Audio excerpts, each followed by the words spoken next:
What's up everyone, how are you all? Today we are back with another blazing Naruto story. What if Naruto finds a legendary summoning contract? If you enjoy then please like, share and do comments. And also check the description to original creator of this beautiful creation. The Namikaze Chronicles, The Blade Edge. A cloud of white smoke sailed into the night sky over the small islands of Wave Country. Its source a young shinobi by the name of Uzumaki Naruto, genin of the Konohagakure no Sato. The village hidden in the leaves. The 11-year-old boy was busy practicing the latest task set forth by his often late sensei Hitaki Kakashi, using his chakra to climb a tree without using his hands. Sweat covered his face, his ghastly orange jumpsuit was marred with dirt and torn edges of material. He had been at this all evening and was slowly getting higher up the large tree, but it wasn't enough. The battle earlier today with Kiri missing Nin Momochi Zabuza clearly showed his lack of skill in the ninja arts. How could he ever hope to become Hokage at this rate? Hokage. It was his dream, the one thing he strived to achieve. But he knew deep down the village would never accept him as leader, ever since that night in the forest when he overheard the traitor Mizuki refer to him as the Kyuubi. It made sense now, all those beatings as a child. The cold lonely nights, the mobs chasing him everywhere he went. All because the Yondaime had chosen him to be its prison. The Yondaime Hokage, the greatest ninja the village had ever produced, and his own personnel hero had stopped the beast and sealed it into him. He became a ninja to strive towards greatness, to be just like the Yondaime. But something had to change. He gouged another mark into the tree bark, marking his position from the latest attempt. Then suddenly his control slipped as his body fell towards the ground below, landing with a thud, his body too tired to carry on. Darkness soon enveloped him. After what seemed like hours, a pair of bright blue eyes snapped open but saw nothing. He was enveloped in complete darkness. "Where the hell am I?" whispered Naruto. "Where have waited many centuries for a warrior worthy enough, a warrior to be granted our power." "You are that warrior Uzumaki Naruto," said a deep ominous voice in the dark. Naruto looked around frantically looking for the source of the voice. "Who said that? Show yourself." Three very distinct and different roars then pierced the darkness. The forms stepped out of the darkness and into view. A brightly colored and very large serpentine dragon. A brilliant white tiger. A glorious red and orange phoenix. The scared beasts of legend stood in front of the young ninja. Naruto's eyes widened at the sight. What could they possibly want from him? "What do you want with me?" he asked, a tremor in his voice. "Uzumaki Naruto, we stand here before you wishing bestow you with immense power," spoke the dragon, bowing its giant head.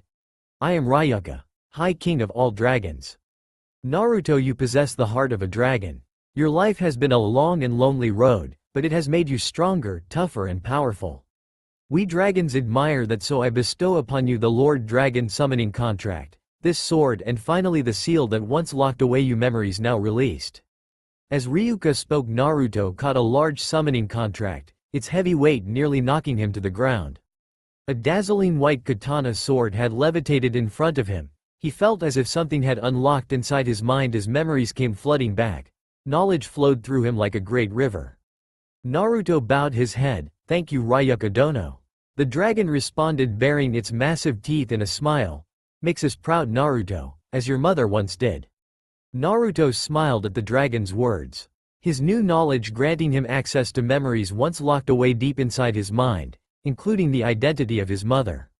Uzumaki Kushina. Soon enough the phoenix spoke, unfurling its massive shimmering wings of flames, illuminating the darkness. "Uzumaki Naruto, my name Shenro. Leader of the Phoenix clan and Skylord, we have watched you for years. Your heart pure, unaffected by the evil that exists in this world. You fight for justice, something this world sorely needs. So we bestow upon you the Phoenix summoning contract, the mighty blade Hisakikuhei, flaming justice, and finally break the seal locking away your soul." Once again Naruto felt a seal break inside him, as she felt energy rise up through him from head to toe. It felt warm and familiar. "Thank you, Shenro Dono." The phoenix nodded, folding its wings back down. Naruto then saw the mighty white tiger step forward. "Uzumaki Naruto. My name is Haiko, leader of the White Tiger clan and Lord of Thunder. You possess great strength in your ability to hold back the tailed beast Kyuubi no Yokai. a beast created by the Rikudo Sennin when he created the shinobi world. So as a gift to you I present the summoning contract of the White Tiger clan, the katana Shiroiko, White Lightning, and the seals holding back your bloodlines." Naruto then rose into the air, an orb of energy surrounding him that continued to grow in strength. The young ninja felt power flowing through him, his mind flooded with knowledge once locked away. Suddenly the energy died down as she gently lowered to the ground. Naruto took to a bended knee as a large pair of large pure white feathered wings burst from his back and unfurled to their full length. The Uzumaki clan were the stuff of legends, said to be been descended from Tenchi, angels, themselves giving rise to their long lifespan and power, spoke Heiko. Naruto looked left and right admiring his new wings. "You mentions bloodlines Heiko dono?" asked Naruto standing tall. "Allow me Heiko," interrupted Ryuka. The mighty tiger nodded letting the dragon take the floor. "The Namikaze clan, your father's family were ninjutsu specialists said to be descended from an ancient and noble clan lost to the ages. You are now the last Namikaze. Naruto, your second bloodline is called the Goenjin, the Five Rings. It grants you control over all the elements of ninjutsu," explained the mighty dragon. Naruto was shocked beyond belief. Never in his wildest dreams had he thought he would be standing in front of three creatures of legend. His body humming with energy and power, his mind open and clear. His past unlocked and his future before him. "This is so awesome," he cheered, pumping a fist into the air. The legendary beasts laughing at the display. "Now go forth Namikaze Uzumaki Naruto, bring peace and justice to this tainted world. You have our utmost confidence and faith." Naruto nodded, smiling at the beasts returned to this realm, and Naruto faded into the darkness. Returning to reality, a new power about to be unleashed. The rise of the Anu Namikaze. The moon hung high in the cloudless night sky. A soft breeze blew through the grassy area where the motionless body of young Uzumaki Naruto laid. A pair of bright blue eyes snapped open and adjusted to the darkness. His head was pounding, his entire body ached like nothing he had ever felt before. Suddenly the pain in his head increased to such a degree he passed out, plunging into the darkness of his mind once again. Drip, drip. It was dark. Naruto's eyes snapped open.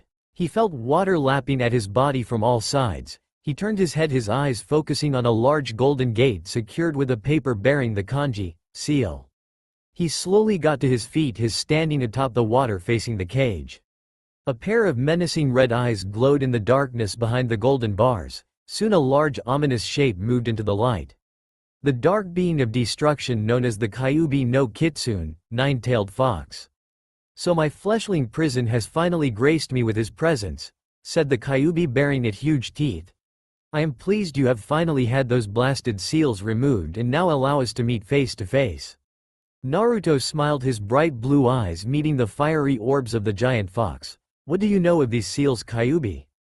he asked. "Hardly surprising you weren't aware of them, after I was sealed within you by your blasted father. The civilian council of the Konoha was worried about the power that you would obtain. Not only were you the son of Uzumaki Kushina, my previous container, but also Namikaze Minato, their Yondaime. The seals were placed on you to lock away your memories of your parents and make you stupid, for the lack of a better word. Another seal was placed to contain your soul, thus severing your ties to the formidable bloodline you were born into and your connection to me. The final seal was lock away your bloodline limits themselves. The council thought it would contain you and allow them to do what they wanted. Little did they know that if you died it would release me from my prison," explained Kyuubi. Naruto grit his teeth, his fingernails digging into the skin of his palms. Those damn counselors had done nothing but treat him like common garbage his whole life. But now it was time to show them what he was truly capable of. "What do you want from me, fox?" asked Naruto calmly. "Why did you bring me here?" The giant fox sat on its hind legs, its 9 tails swishing through the air behind it. "I have brought you here for 2 reasons. Firstly, I wanted to say hi, now we can finally talk. Secondly, I will train you, but on one condition." Naruto eyed the fox carefully. Foxes were master of deception and trickery. "What is this condition?" asked the young genin. "I want you to kill a certain individual." "Now you sound like that useless Uchiha." Naruto was interrupted by the legendary tailed beast slamming its head into the bars, as it let loose an almighty roar sending ripples out across the water. "Do not compare me to those demons," Those evil eyes are what caused me to attack your village in first place. But that is a story for another time. Do you accept these terms? Naruto placed a finger on his chin. He would need training to control his newly unlocked abilities, and who better than a legendary tailed beast? I accept your terms, Kyuubi, said Naruto, folding his arms, smirking. The giant fox nodded before it became surrounded by red smoke. The colored mist swirled around its giant body, getting smaller by the second. Almost as quickly as it appeared, it was gone, leaving behind the visage of a young redhead dressed in a white kimono. Ample cleavage on display. Long red locks drifting behind her. Naruto was dumbstruck. Who knew the Kyuubi was so hot? Staring his rude Naruto-kun, spoke the now human-sized Kyuubi. Naruto quickly shook his head, clearing his mind of dirty thoughts. Kyuubi. The young woman nodded. Yes. I thought this would be a more suitable way to train you. We will train here in your subconscious. Anything you learn here you will be able to use in the real world. Will we have enough time? Asked Naruto. Kyuubi smiled, nodding her head. For every day that passes here, only a minute passes in the real world. But I think we need to change the scenery, she said, clicking her fingers. The sewer soon changed into an open grassy field, filled with wooden targets and trees, a soft wind blowing through the area. Wow, this is your subconscious, Naruto. Everything here is in your control. So shall we begin? Said the foxwoman, smiling. Naruto nodded with vigor. He would finally be able to show everyone what he was made of. The next morning the sun was rising over Nami no Kuni, blinking against the bright light, assaulting his eyelids. Naruto groaned as he sat up, rubbing his face. The memories of his subconscious training sessions with Kyuubi increased the intense ache his body was feeling. The tailed foxwoman was a damn slave driver. He's never worked that hard in his life. Suddenly his eyes focused on a figure stood just in front of him. A young girl with straight black hair, dressed in light green kimono, carrying a basket filled with herbs and plants. Hello there. You know it's dangerous to sleep outside, right? She said. Naruto slowly got to his feet. I'm sorry, I must have fallen asleep. I was training, you see. The girl cocked her head to the side. Oh, I see. Judging by your headband, you must be a ninja of Konoha. That's right, Uzumaki Naruto is my name, said the genin, proudly, trying not to give too much away. What's yours? He finished. I'm Hiku. I was out this morning collecting some medical herbs for my father. This is no civilian. She has the same chakra signature as the Kiri hunter Nin from the fight with Zabuza, he thought. Hiku, said Naruto, gaining the girl's attention. Your father wouldn't happen to carry a large sword and hail from Kirigakure no Sato, would he? Inquired Naruto. The shock registered on the young girl's face was confirmation enough. How? What? Who are you? She stuttered. Who I am exactly will be explained in due time, but I wish for you to relay a message to your father, he said, looking directly into the young girl's eyes. Once Gato has been dealt with, I wish to offer him a chance to stop running and live a better life. Can you give him that message? Hiku nodded. Yes, I can deliver that message to him, but tell me, why do you want to help us so badly? No one has ever cared that much before. Because everyone deserves a second chance. We must all have a reason to fight to protect the ones we love, said Naruto, smiling before walking away. You are an interesting one, Uzumaki Naruto, she thought before disappearing back into the forest, returning to the hideout. Do you think it was wise to let her leave just like that, Naruto? Asked Kyuubi in his mind. Yes, I sense goodness in her, replied Naruto. Through this mindscape, everyone deserves a second chance, Kyuubi. Plus her father would be an outstanding Kenjutsu sensei. Well, I can't fault on that point. You would be more dangerous with a spoon at the moment, mocked the great-tailed beast from behind the seal on the boy's stomach. Thousands of years old, and that's the best comeback you've got, he replied with a deadpan voice. You just wait until I get to back down here, boy. Your ass will be mine, thundered Kyuubi. Yeah, whatever you say, Kyuubi. By the time Naruto made his way back to the bridge builder's house, everyone was still asleep, so he smoothly and quietly climbed the stairs and entered his room. Climbing under the covers and quickly falling into the deep sleep, resting his tired and shattered body. Several hours later, Naruto was awakened by a scream and raised voices coming from outside. As he bolted out of bed, he rushed to the window, his eyes widening at what he saw. Tsunami and her son captured and at the mercy of two of Gato's thugs. The shirtless and scarred bandit samurai grabbed Tsunami around the throat, bring her closer to him. The young mother turned her head away from the foul stench of the man's breath, while his partner kept a tight hold on Inari. "Hey Zori, she looks like she could be fun," the one-eyes man said, leering at Tsunami. "What do you think?" "Waraji, just get it over with," said Zori, "we have a job to do." "Fine, whatever," replied Warai, pulling his sword, readying it to kill his prisoner. "Please not in front of my son," pleaded Tsunami. The samurai laughed, promptly stopped with a sizable rock rocketed through the air, striking the samurai holding Inari directly in the forehead, knocking him to the ground, writhing in pain. "What the?" shouted Waraji, who looked in the direction the rock came from to find Naruto, standing there tossing another rock up and down, catching it again in his throwing hand. "You know it's not very nice to capture innocent people and threaten them," said Naruto, glaring hard at the one-eyed man. "Who the hell are you, kid?" shouted Zori, having recovered from the rock strike. "You both won't live long enough to remember my name," growled the lead genin, a fire lighting in his blue eyes. "Now release her and face me like men, or we'll run away like mice. Make your decision." The bandit samurai looked at each other before they both smirked. Waraji gripped his sword before tossing Tsunami to the ground as Inari ran over to his mother. The pair ran back inside the house, the young boy rushing to the window, staring his brother and savior. He thought back to the conversation the Leaf Genin had with him the previous night. Never forget the sacrifice made by others, but used to fuel your resolve to improve and continue their legacy. Never forget, Inari, your father loved you and would want you to never lose faith. I promise I will remove Gato and bring back the soul of Wave Country. Inari remembered staring at her father's face in its photo frame, Naruto's words striking home. The young boy knew what he had to do. He would continue what his father started. He continued to stare out of the window as his brother prepared to face the samurai. "Well, prepare to die, kid. We'll make sure there are enough of you left to bury," said Zori. Naruto smirked. "Stupid bandits," he thought. "Well, if you think you can bandit, what are you waiting for, an invitation?" "Impudent little worm, prepare to die," screamed Zori, charging forward, his partner joining him in the charge. "Fools," thought Naruto as his maid made a rapid series of hand seals before plunging both hands into the earth at his feet, calling out, "Doden, Doranami no Jutsu, Earth Style, Mud Wave."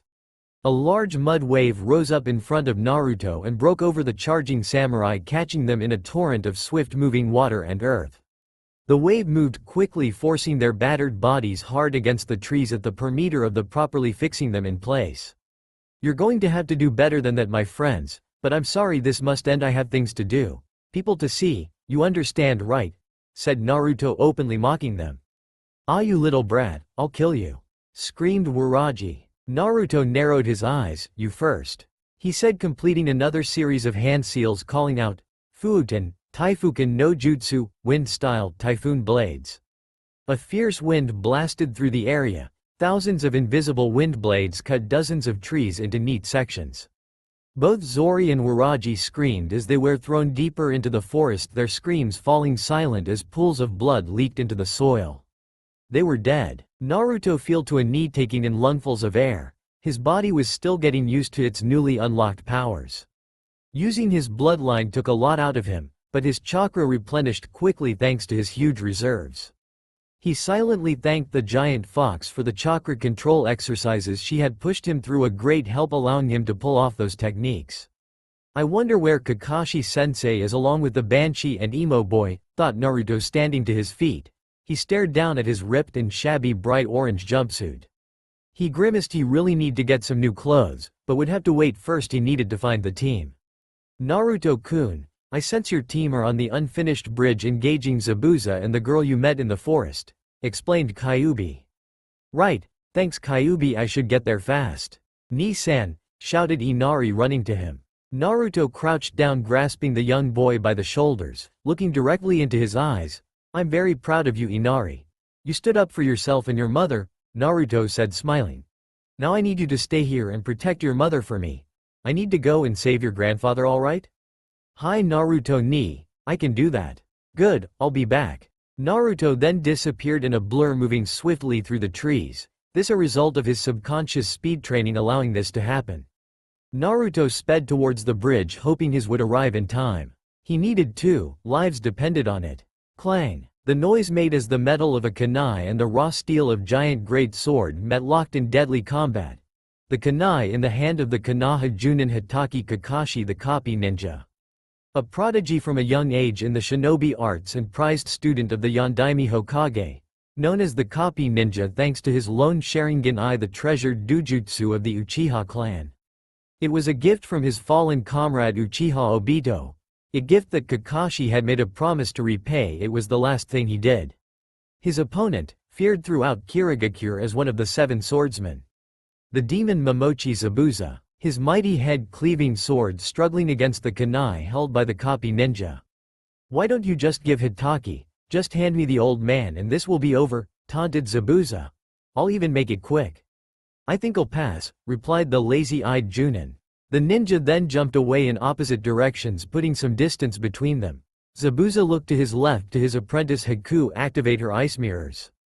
Inside the dome, a lone genin. "Uchiha Sasuke. Ha ha ha. I hope you ready to lose one of your students, copy ninja," shouted the swordsman. "No one escapes the ice mirrors." Kakashi said nothing as he looked over his shoulder. He could see Sasuke was in real trouble, but he couldn't leave Zabuza unattended. If he did, it would endanger his other student Haruno Sakura, who was guarding the bridge builder. "If you think that, then you clearly don't know an Uchiha when you see one." Zabuza heaved his sword onto his shoulder. "Whatever, let's finish this before I start to get bored," he said. Kakashi nodded as he reached up to his headband and revealed his scarred and lone Sharingan eye. "Let's finish this," he said. "Be careful, Sasuke," he thought. The 2 Junin ninja then jumped towards the other, doing battle once again. Meanwhile, trapped in a dome of ice mirrors the ghostly image of the masked hunter Nin moving from panel to panel. Uchiha Sasuke was breathing hard, his entire body hurt, and he had yet to lay a single hit on his opponent. "Why don't you just give up?" said Haku hidden behind her mask. "Your reasons for fighting do nothing but hinder your chances of beating me." Sasuke looked confused. "And Uchiha's reasons for fighting are our own. I don't need anything more than that," he said. "Then you are doomed to fail," replied Haku, who made a single hand sign as senbon needles composed of water and ice descended from the dome. Sasuke dodged as best he could in the limited space the dome provided him, but many of the needles struck home. The pain in his body increased tenfold as the famed last Uchiha dropped the ground. Utterly defeated. "How? I'm an Uchiha. I will not be defeated by this weakling. I must kill Itachi, it is my goal. My vengeance," thought Sasuke, a power building up behind his eyes as they turned from jet black orbs of the night to blood red, a single kome in each. He had unlocked the dujutsu of the Uchiha. The Sharingan. Haku moved out, the mirror senbon needle in hand. The hunter ninja ready to strike the final blow. "Believe me when I say I take no pleasure in ending your life, but it is Zabuza-sama's will and it must be done," said Haku. "No. I will not let it end this way. Not will Itachi." Still breaths, thought the Uchiha as the senbon needle descended ready to kill. Sasuke reacted quickly, his prone body phasing out. A Bunshin, clone. As he reappeared behind Haku, his fingers rapidly making hand seals before he called out. "Kaiten, Gukakyu no Jutsu, fire style, great fireball technique." A large fireball erupted from the mouth of the genin, enveloping the dome in flames. Sasuke soon ending his technique, the masked hunter Nin nowhere to be seen. "Once again you failed to realize you lack the strength of will to defeat me," said a voice from behind the leaf genin. Sasuke turned to see that the hunter ninja unharmed, protected by the mirrors. His eyes widened, his body trembled, he don't even notice the senbon needles descend once more. Until a scream pierced air over the mist-covered bridge. At the bridge entrance, Haruno Sakura, the only kunoichi on the team, stood kunai in hand protecting the bridge builder. Her worry was increasing by the second, the mist covering the bridge blocking her vision of her sensei and her precious Sasuke-kun. She prided herself on being the Uchiha's #1 fangirl. A scream filled the air, it pierced her very soul, it sounded like Sasuke. "Sasuke-kun," she screamed. Meanwhile on the bridge, Zabuza's laugh filled the mist surrounding Kakashi. "It seems you were wrong, Kakashi, about your precious student Kakashi," taunted the Kiri missing Nin. Sasuke, Kakashi thought sadly, he had failed to protect his students. Before he could wallow in self-doubt and failure, a voice called out loudly through the mist. Suiden, Suiryuden no Jutsu, water style, water dragon technique. Suddenly the mist cleared as a large water dragon rose up over the edge of the bridge and dived towards the swordsman, who jumped away avoiding the attack. "What the?" said Kakashi. A shadowy blur then appeared on the bridge and raced towards the ice mirror dome, rapidly making seals as the mist cleared, quickly disappearing.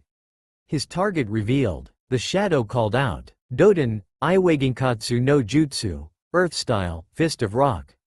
A large earth-made fist gathered around the new arrival's closed hand, its heavy weight striking the mirror. The shock wave easily shattering the mirror into hundreds of pieces. The shadow then quickly grabbed Sasuke and disappeared from the dome. Haku, surprised by the new arrival, failed to notice the burning explosive note that had been left on the furthest mirror. That was until it exploded, sending a tower of flame into the air and breaking the remaining mirrors. Haku was sent flying through the air, landing hard on the concrete surface of the bridge. "What is this, Kakashi?" demanded Zabuza. The copy ninja focused his single eye as the new arrival came into view. His back to them, the bright orange jumpsuit, a dead giveaway to the person's identity. Even if the bright blonde hair wasn't enough. "Naruto?" Uzumaki Naruto turned, looking over his left shoulder. "Hey sensei, how's it going?" asked the blonde jovially. "Would you mind explaining where you've been the last 2 days?" "In due time, Kakashi sensei, but we have a mission to finish," said Naruto before he looked down, having been alerted by a groaning noise at his feet. "I didn't need you to save me, Dobi," said Sasuke weakly. Naruto glared hard at the fallen emo boy. "Shut your face, Uchiha, before I decide to leave your sorry ass to die next time." Sasuke just groaned in response. "Damn Dobi," he thought. Zabuza laughed at the little exchange. "You have very weird students, Kakashi.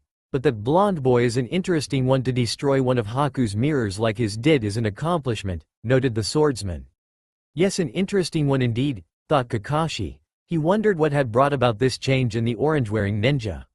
He sensed something was very different about the boy. Something he couldn't quite figure out. Zabuza readied his sword. "Shall we finish this, Kakashi?" "Yes, I think we should," replied the Junin as he reached into his flak jacket, pulling a scroll from its holder before taking a swipe of blood from a wound Zabuza had inflicted earlier. He swiped his blood-covered thumb down the center of the scroll and then slammed it into the ground, calling out, "Doden, Kacheuse, Suiga no Jutsu, Earth style, summoning technique, tracking fang technique." Zabuza soon found himself trapped. A pack of ninja dogs held him in place, jaws and teeth sinking into his flesh. The Kiri nin wincing in pain at the feeling of sharp teeth penetrating his skin. He was trapped. "You want this to end," said Kakashi, standing to his full height. "My nin dogs now have your scent. You're trapped in their iron bite. Now it's time to show you my one true original technique." He finished as he crouched slightly, his right hand down, his left gripping its opposite at the wrist. Lightning energy gathered around the famed Konoha ninja in a rain. Reikuri, lightning blade. Kakashi then unleashed a burst of speed, hurtling towards the deadly Kiri missing nin. Kakashi leapt up, rearing back his lightning-covered hand and thrusting it forward. His Sharingan eye caught sight of Haku, who had suddenly appeared in front of her master, protecting him. "I will not allow you to kill Zabuza-sama," cried Haku. However, it was too late to stop the attack as the copy ninja's lightning-encased hand plunged into its target, but not the one he was expecting. A earth and rock barrier had surrounded the Kiri ninjas, protecting them from the lightning-based attack. Kakashi pulled his hat out as the earthen barrier fell. "Naruto, what are you doing?"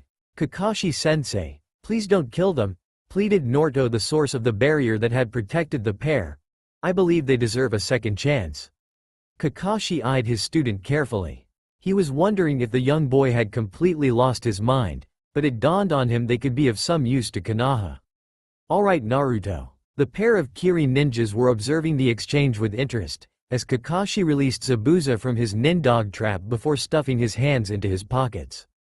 The group of ninja were interrupted by the sound of clapping behind them, coming from the uncompleted end of the bridge. It was Gato, the crime lord who had invaded Wave along with his army of thugs. "Who would have through the great demon of Kiri wound be beaten by Leaf Ninja and kids at that?" sneered Gato. "It seems my faith was misplaced in you, Zabuza." "What do you want, Gato?" The small man tapped his cane onto the concrete, as his army of thugs stood behind him, looking for a fight. "I want that old man dead," shouted Gato, but now I get the chance to kill you as well. Besides, these Iwa ninjas I found accepted a much lower offer for their service. Out of the crown of samurais stepped forward 2 Iwa ninjas, each a scratch through their headbands, missing nins. The male of the pair was a hulking man-mountain of a ninja, his bulging muscle barely contained by the material of his clothing, the woman beautiful and slender with bright green hair. Kill them all, screamed Gato as his men rushed towards the ninja. Naruto then walked up standing side by side with Zabuza. Nay Zabuza-san, I'll make you a deal. If I kill more thugs than you, both you and Haku will return to Konoha with us. The Kiri ninja mulled this offer quickly. It would be nice to finally stop running, he thought before looking at Naruto directly in the eye. What if I win? He asked. Then you can go on your merry way. Zabuza hefted his sword to his shoulder. As Haku stood ready to attack. You got yourself a deal, kid, let's cut loose, said the swordsman. Naruto nodded happily. Alright. Kakashi just stood shocked. What happened to the slightly idiotic hyperactive knucklehead ninja that was Naruto before their left? He would definitely need to report this to the Hokage. Nei-sensei, are you okay? Asked Naruto, shaking his head, clearing his mind. Yes Naruto, thank you, let's finish this mission. Naruto observed his sensei and Zabuza phase out in a blur, as did Haku. Naruto closed his eyes, focusing his chakra, quickly completing a series of hand seals before he called out his attack as the thugs drew closer. Poised to end his life. Naruto narrowed his eyes, he focused his chakra as he saw the band of thugs rush towards him. As a single bead of sweat ran down his cheek, he knew what he had to do for the people of Wave for justice to be served. Completing his final hand seal, he screamed out over the noise of the onrushing samurai.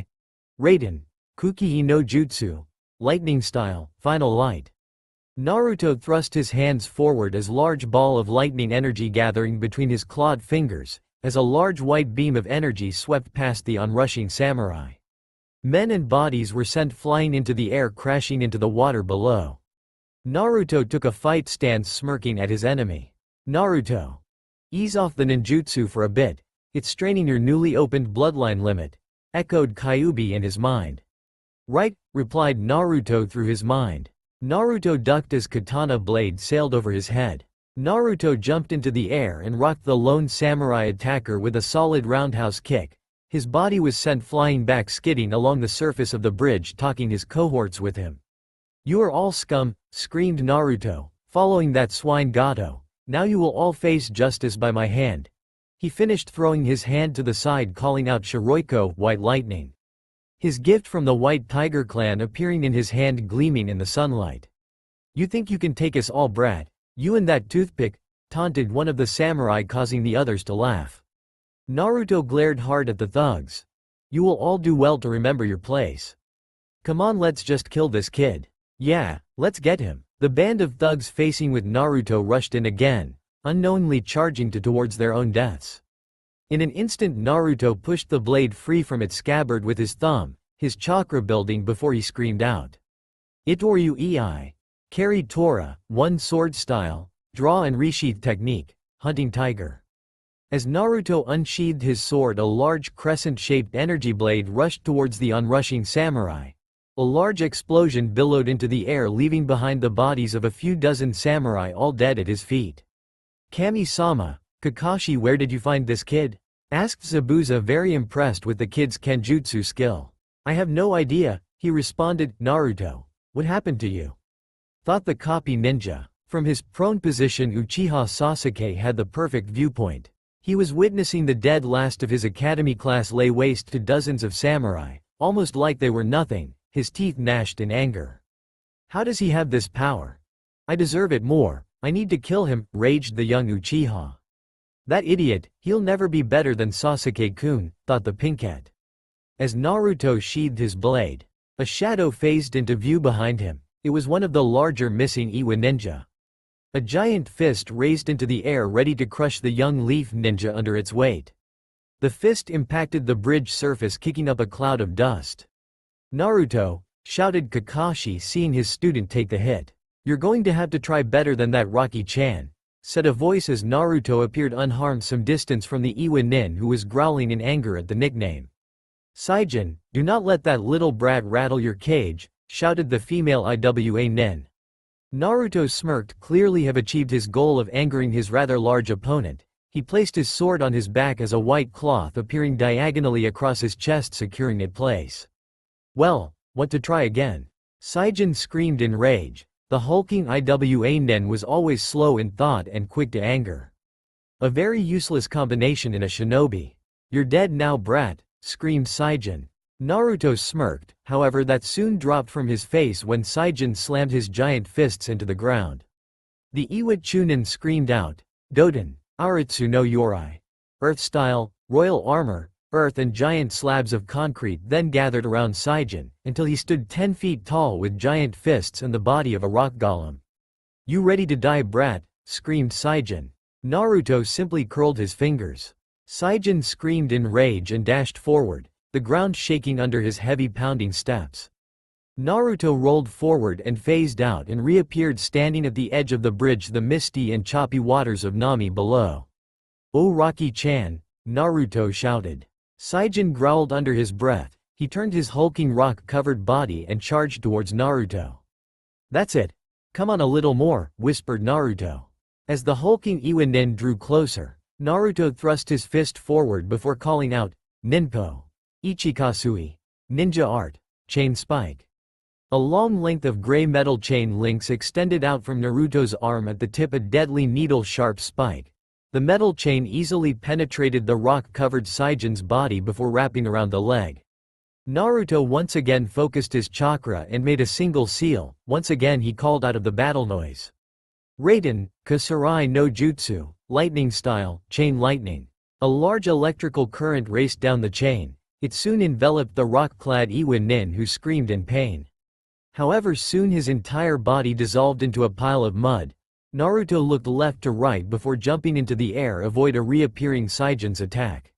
Tsuchi Bunshin, thought Naruto. Naruto. You need to end this soon.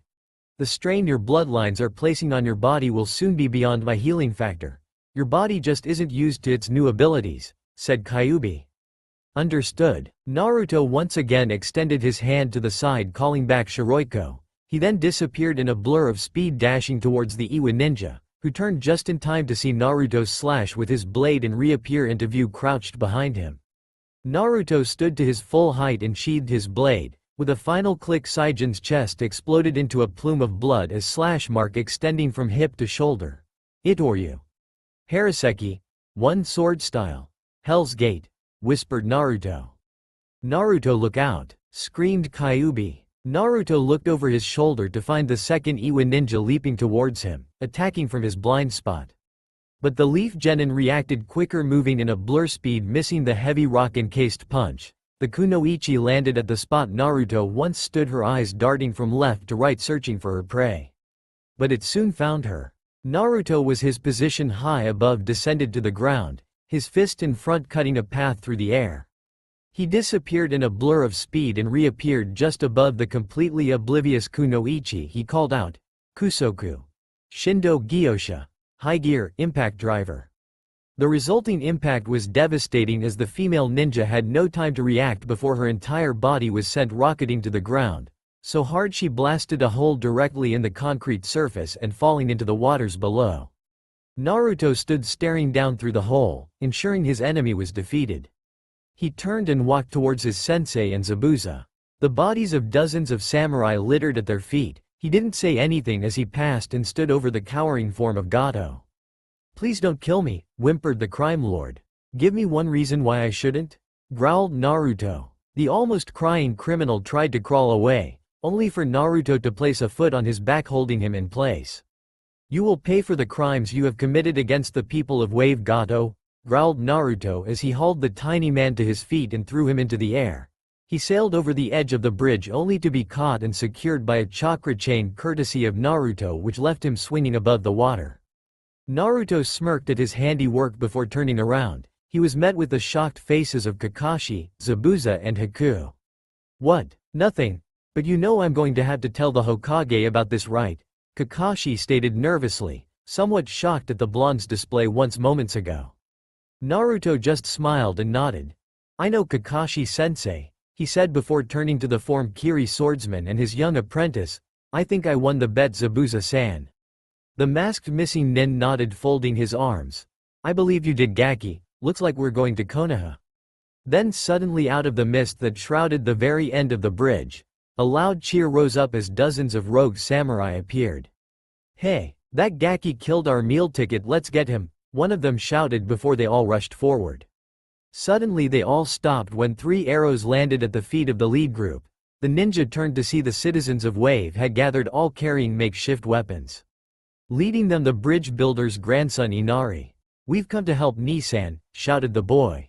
Naruto smiled before he turned to look at the Rouge, who were charging once again. He looked left at Kakashi, who nodded, then right to Zabuza, who did the same. The blonde then made the distinctive hand seal of crossed fingers, calling out, Kage Bunshin no Jutsu. In clouds of smoke, dozens of Naruto clones appeared on the bridge, followed by dozens of copies of the Kakashi. Zabuza followed suit with his water clones. The 3 ninja and their clones then jumped into the melee. The bodies of samurai were sent flying everywhere as the battle raged on for only a minute or two. The hapless attackers no match for a rampaging blonde genin and 2 seasoned junin. That afternoon, with the battle over and the bodies of the dead samurai pushed into the sea, Gato was hauled up from his hanging position under the bridge. He was swiftly knocked out and placed into a sealing scroll by Kakashi. Team 7 stood at the bridge exit, no completed by Tazuna's workers, and the exit gate painted red, proudly displaying the bridge's new name. I think it's a great name, Gigi, said Inari. Indeed, Tu-chan, a fine name for our savior, said Tsunami. The name the bridge was given, the Great Naruto Bridge. As the people of Wave watched their savior's departure, Inari ran ahead and shouted, his small voice carrying through the air to reach Naruto. Thank you, Nissan, don't be a stranger. Naruto smiled, turning to wave goodbye. Take care, guys. He shouted. The journey to Konoha wasn't long, but it certainly gave them all something to think about. I need to train more, these powers are a gift to protect everyone, thought Naruto. Indeed, Naruto-kun, I shall help in your fight, replied Kyuubi. The obsidian eyes of an Avenger Uchiha were boring holes into the back of the blonde. The power he had displayed on the bridge shouldn't belong to him. They belonged to an Uchiha, and soon they would. Soon your power will be mine, Dobi, he thought. The pink-haired howler monkey just had a stars in her eyes, gazing at her beloved. Oh, Sasuke-kun is so cool, she thought. So misguided. I'll look forward to this Gaki's progress. He sure is an interesting one, thought the Form-Kiri swordsman. Well done, Naruto-kun. You discovered your reason to battle, thought Haku. May you never lose that goal. Kakashi had other things on this mind. The display Naruto put on at the bridge battle was something the Hokage needed to be told. Maybe the Kyuubi had finally taken over the blonde's body. No, he detected no signs of evil. It was all Naruto. Naruto, what happened to you, thought the copy ninja. The Konoha ninja soon jumped into the trees, making their way back the village, plus 2 passengers unaware that a legacy had been born in the tiny island nation. A legacy that would echo through the ages. The legacy of the Blade Edge. Kakashi, you can't be serious. The aged voice of Sarutobi Hiruzen, the Sandaime Hokage of the Konohagakure no Sato, echoed through his office. He had just received a detailed report on the Wave mission. The clearly enhanced skills displayed by one blonde-haired shinobi were the topic of discussion. The aloof Junin nodded. I cannot be more serious, Hokage-sama. Something has happened to Naruto, he said. The Sandaime sighed before standing up and walking towards the large window. Its view over the village in the daytime sunlight was breathtaking. The old ninja's mind raced with the details of his adopted grandson. Excellent work, Kakashi. Please keep an eye on Naruto and report back to me your findings, ordered the Sandaime. Hi, Hokage-sama. With the Kakashi disappeared in a puff of smoke, he left an aged Hokage with his thoughts of one wild knuckle-headed ninja. In another part of the village, an empty training ground. In the foliage of a large tree, a certain blonde sat cross-legged on a large branch, his eyes closed and fingers and knuckles pressed together in deep meditation. In his mindscape, Naruto was breathing hard. His lungs burned, his muscles ached. The extreme effort of training his body in this form provided physical results in the real world. Good. Most excellent, Naruto-kun, said the Kyuubi, the almost blood-red kimono she wore flowing in the breeze that drifted across the grassy plain created in Naruto's mind. Thank you, sensei, replied Naruto. Naruto-kun, by conditioning your body it will improve the use of your bloodlines, explained Kyuubi stepping in front of the young genin. The strain you placed on your body in Nami cannot be repeated. I healed you this time but I fear there would not be a second chance. Naruto nodded as he took a combat stance once again. Kyuubi nodded, alright, begin. Once you've finished you are to make as many cage bunchins as you can. We must prepare you for the Chunin exams. Naruto didn't reply as he moved through his stances and moves with silent and efficient steps. Once completed he moved over to a nearby tree. He jumped, his hands gripping the tree bark, his body hanging below. He then lifted his body up with arm strength alone, his biceps clenching with each lift up. Then with a feat of acrobatics Naruto spun his body until his was sitting on the tree branch. He then leaned back and went about suspended abdominal crunches. The visible play of his muscles clearly evident under his skin. Naruto then dropped down, landing gently. Suddenly his head snapped to the side, his real-world self sensing something in the distance. His ocean blue eyes snapped open as he rolled backwards, his arms pushing into the ground sending him into the air, landing on his feet. His right hand at his hip, a kunai spinning through his fingers as he took a stance, weapon at the ready. But he saw nothing. Naruto-kun, be ready, I sense evil in this area, said Kyuubi in his mind. Right, replied Naruto. Naruto's eyes focused when suddenly 3 kunai raced towards, bursting out of the treeline. The young leaf ninja reacted quickly, batting the kunai away. He then launched his own, the sharpened point embedding in the bark of a tree at the edge of the small forest in the training ground. The area then erupted in a large explosion. The paper explosive note Naruto had attached blasting trees from the ground. A human-shaped shadow then darted into the clearing, standing 6 feet in height in the attire of a ninja. The headband tied around his forehead surprised Naruto. A Megacure no Sato, the village hidden in the rain. Aim, what would he want with us, said Kyuubi. Naruto didn't reply but kept his attention solely focused on the new arrival, who stood with an air of arrogance about him. You should know better than to attack a ninja of the village you are currently standing in, said Naruto. Either that or you clearly have a death wish. The AIM ninja just smirked. You've got a big mouth for someone so short. State your purpose here before I make you eat those words, spat Naruto. The AIM ninja simply smirked again, folding his arms. I'm here for the annual Chunin exams, but I sensed something powerful and decided to test out my abilities, said the AIM ninja. Little did I know it was just some brat. Naruto clenched his fist, his nails digging into the palm of his hand. Tell me your name? He whispered. Ugatsu. If you wish to fight me so badly, then come and test yourself, said Naruto, an edge to his voice as hard and as cold as steel. Ugatsu reached behind him, gripping the handle of his umbrella, the signature weapon of an AIM ninja. He threw the umbrella into the air. The simply object opened as hundreds of thin black needles rained from the sky, heading towards Naruto, who deftly backflipped, avoiding the deadly projectiles. Naruto landed back on the ground, the momentum causing him to slid across the dirt, his feet digging, and he dashed towards Ugatsu. The AIM ninja, seeing the attack, clearly jumped away, only for the image of Naruto to disappear. An after image, he thought. Ugatsu jumped into the air, his eyes scanning frantically for any sign of the blonde-haired ninja. He soon felt it before he saw it. The AIM ninja then felt a strong kick to his left shoulder, sending his body spinning. His head no pointed at the ground. He then felt arms and legs wrap around his body. The 2 tangled bodies then fell towards the ground. Naruto called out, Ichiryu. Kokukugeki, first dragon, airstrike. Ugatsu's head impacted the ground with tremendous force. A shock wave radiated out in all directions. Naruto rolled away from the body he had just forced into the earth and stood ready. The power he had felt rolling off of this mere genin meant an attack like the one he had just used wouldn't spell the end of this opponent. He knew one simply truth: Ugatsu was no genin. The AIM ninja wrenched his body out of the dirt. His dark eyes bored holes into the Konoha genin, who simply stood, his face displaying an image of indifference. It's going to take more than that, said Ugatsu. Naruto smirked. I thought so. Ugatsu clenched his fist before his body dissolved into a puddle of water. Naruto jumped back, putting some distance between himself and his enemy.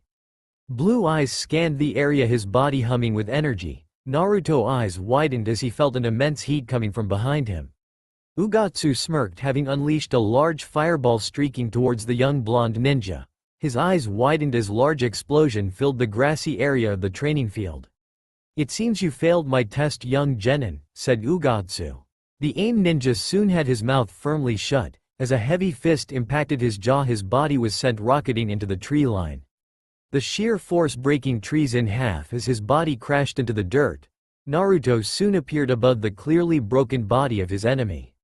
"It seems you failed your own test, Baka," said Naruto. Ugatsu tried to speak, blood clogged his throat. Only a gargle escaped his lips before his eyes closed. Naruto closed his own eyes and disappeared in a flash, but his sudden departure meant he missed the body of the AIM ninja break into a puddle of water. The unharmed body of Ugatsu then stepped out from behind a tree smirking. "The master must be informed of this," said Ugatsu before disappearing in a flash. Naruto appeared in a flash, stood atop the railing on the roof of the Hokage Tower. His bright blue eyes staring out over the village. "It's a beautiful sight, isn't it?" said an aged voice from behind. Naruto smiled, looking over his shoulder. The Sandaime Hokage Sarutobi stood, his pipe hanging from his mouth, his robes fluttering in the breeze. "Gigi, I was wondering when you would come to speak with me," said Naruto, looking out over the village again. Sarutobi walked towards the railing, standing next to his adopted grandson. "It seems we are both seeking answers, Naruto." "Did you know of the seals that were placed on me?" asked the blonde. Sarutobi sighed. He knew this day would come, but he hoped it wouldn't be this soon. But the world was often unpredictable, no more so than Uzumaki Naruto. "It was the night the Kyuubi attacked," started the Sandaime. "As you know, your father the Yondaime sealed the Kyuubi into your body, but before any of us could reach you, waylaid by the chaos of the battle. You were found crying on the ground some distance from your father's body. You appeared fine and we suspected nothing, but—" Naruto looked down at the aged Hokage. "But what, Gigi?" On the ground nearby was a dead ninja belonging to Root and group supremely loyal to Danzo. Naruto fist clenched in anger. "Danzo. A scheming warhawk," he thought. "Naruto-kun, you must be careful around Danzo," said Kyuubi in his mind. "He may be as old as the Hokage, but he is something not to be messed with. We must bide our time." "You're right, Kyuubi, in time I will send Danzo to the Shinigami myself," he replied back. He was broken from his revere as the Hokage spoke up. "Naruto. I am so very sorry I was unable to protect you. I have failed your father's dying wish." Naruto smiled and jumped off the rail and walked away, but not before he placed a hand on his surrogate grandfather's shoulder. "Worry not, Hokage-sama. I know you did all you could," Naruto said, smiling. "My faith in you or this village has not faltered. Besides, you will need something to take that hat from you eventually," said Naruto, smiling a foxy grin. Sarutobi released a breath he didn't even know he was holding, but he couldn't have been more proud than he was at this very moment. "Minato, Kushina, I wish you could be here to witness the birth of the true Naruto," thought the aged ninja. Somewhere else in the village, Naruto was walking down a street. He sensed movement behind him and saw a rock following him. "Konohamaru," mentally sighed Naruto. The blonde disappeared in a cloud of smoke. Almost as soon as he did, the rock flipped over, revealing the Sandaime's grandson Konohamaru and his friends Udon and Moegi. "Where did he go?" shouted Konohamaru. Suddenly it was as if time slowed as Naruto appeared directly in the center of the three friends and held a kunai poised ready. Naruto leaned down and whispered in the young boy's ear. "Boo!" Konohamaru jumped straight out of skin, screaming in fear, his friends doing the same. Naruto chuckled at the sight as he placed his kunai away. "That wasn't funny, Oyabun, boss," shouted Konohamaru. "Well, it's your own fault. Rocks don't follow people, kid." Konohamaru pouted, folding his arms. "I told you, Konohamaru, it wouldn't work. The boss is just too good," said Udon. Naruto just laughed at the three as they started to argue until a loud screech pierced the air. Almost the sound a howler monkey would make. "Naruto." Naruto turned to see Sakura stomping towards him. "Yes, Sakura." The pink-haired genin looked steamed. "Kakashi-sensei called a meeting. He sent me to find you. You're an hour late, Baka," she screamed. "Hey Oyabun, is she your girlfriend?" asked Konohamaru. Naruto sighed and bonked the kid on the head, knocking him to the ground. "Get real, Konohamaru." Konohamaru swiftly righted himself.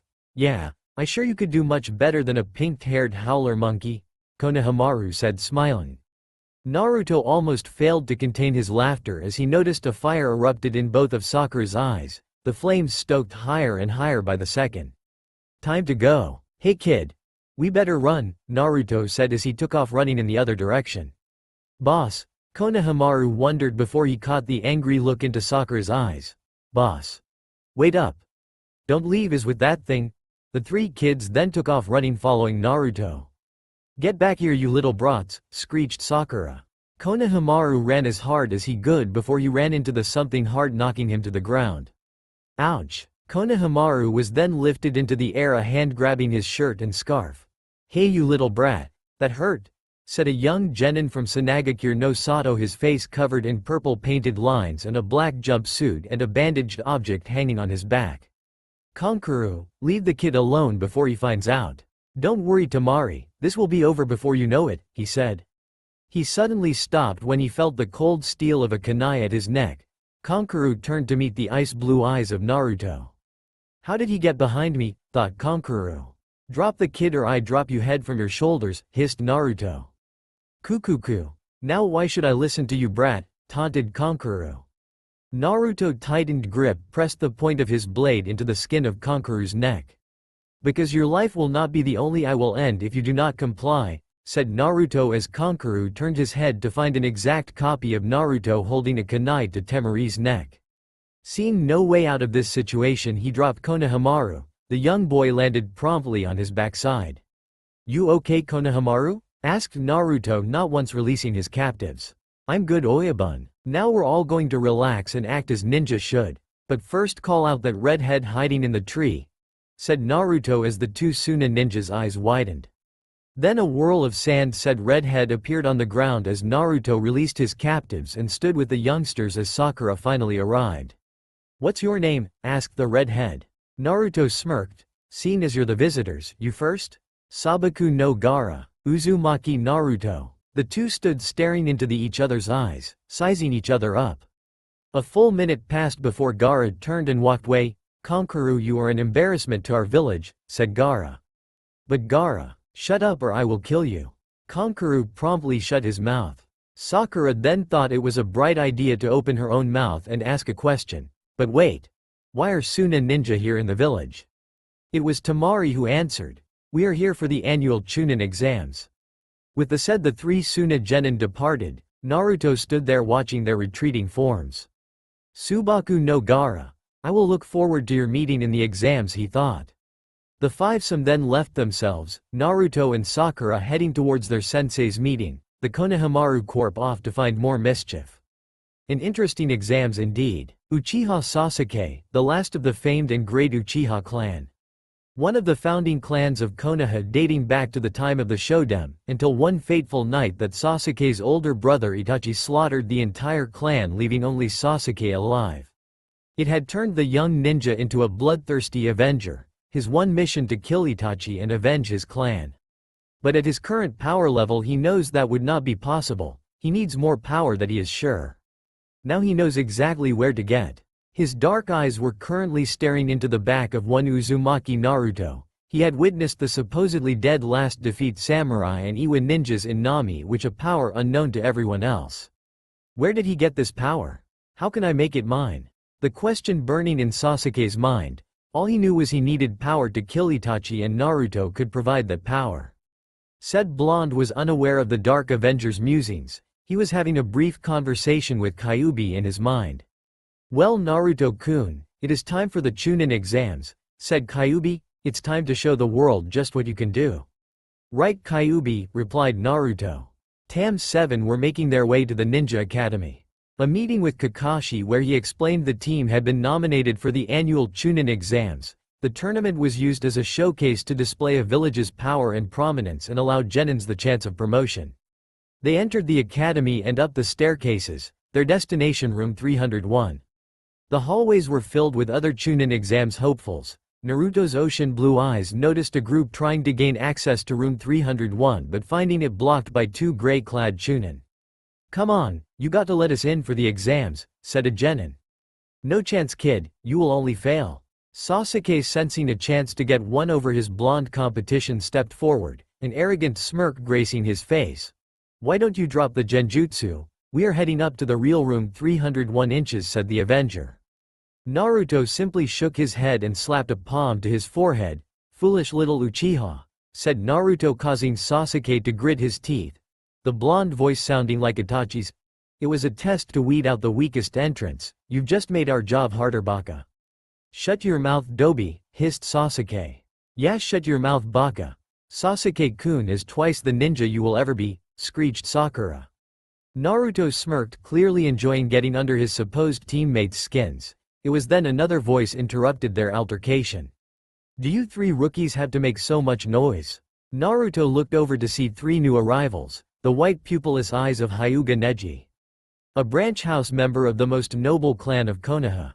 Since the clan's formation, it had been separated into very distinct groups.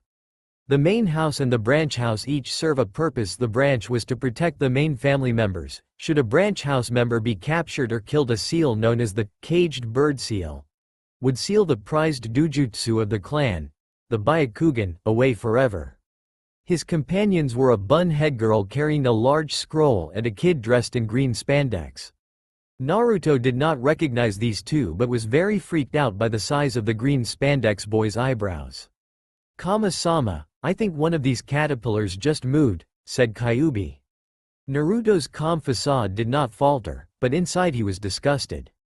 The green spandex-clad boy then rushed over to Sakura and grabbed her hand, looking directly into her eyes. "Sakura-chan, my beautiful cherry blossom. Please say you will do the honor of going out with me."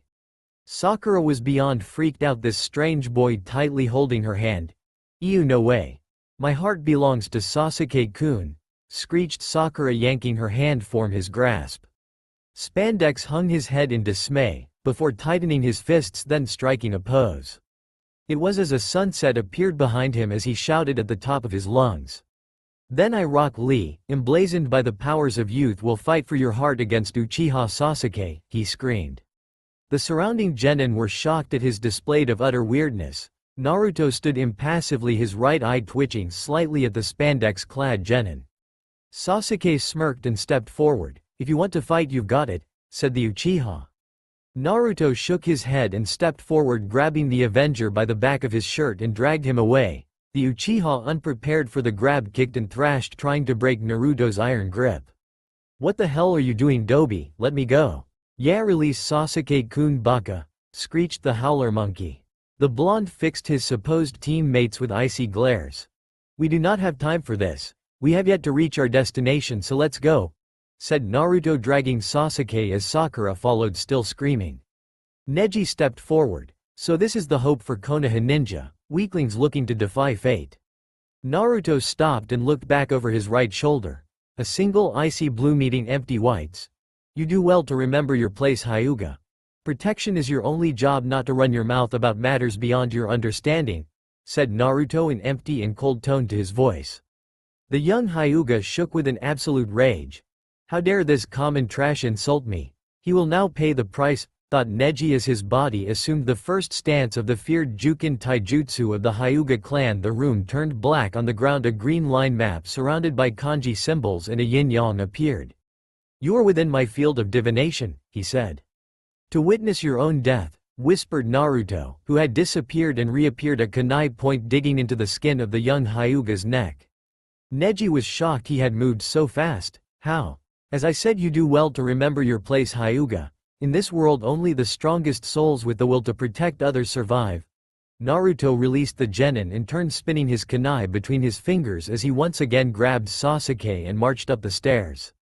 Neji was relaxed his stance and was joined by his shocked and astonished teammates, who had never seen such a display. "Who the hell was that, Neji?" asked the bun-haired girl Ten Higurashi. "I do not know, but he will not defy his fate as it has already been written," said Neji, unimpressed by the blonde's words. Team 9 then marched up the stairs, all three members left with much to think about, except Lee, who simply shouted, "Youth," at the top of his lungs as he always did. Team 7 reached the top floor and saw Kakashi waiting for them, the lazy Junin smirking under his mask. "Good you're all here. I thought for sure you would be caught in the false room," he said, looking at each of them. "Have a little faith, sensei," said Naruto, smirking. Kakashi shrugged. "Well, anyway, the first test is through this door, good luck," he said simply before puffing away in a cloud of white smoke. Naruto smirked before he picked up the still kicking and thrashing, before suddenly throwing him through the closed door which thundered open as the Avenger landed in a heap on the ground. The noise had alerted all of the other genin entrants who were glaring at the new arrived genins. "Man, so this is the Chunin exams, huh?" said a new voice.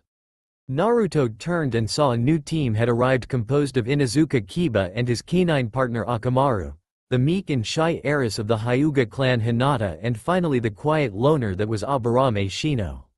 "Hey dog breath," said Naruto, ribbing Kiba. A canine growl escaped the Inuzuka heir. "What was that, Dobi?" he screamed. Naruto just stood there smirking at Kiba's display of bravado.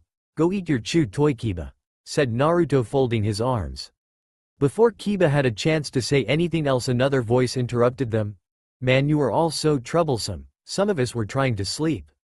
Naruto re-energized them as Team 10, consisting of the brilliant but supremely lazy Nara Shikamaru, the big-boned Akamichi Choji, and Yamanaki Ino.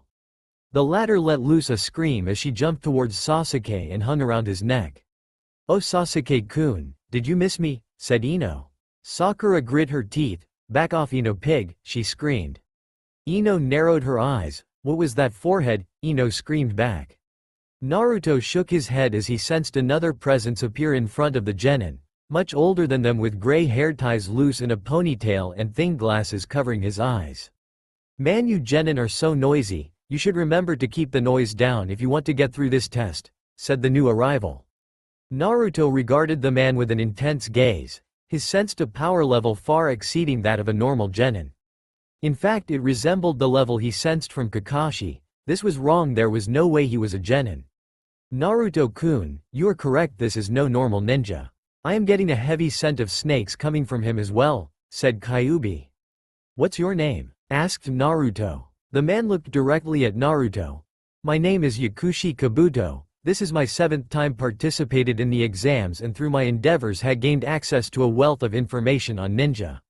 7 times, no takes this exam 7 times and doesn't pass, thought Naruto.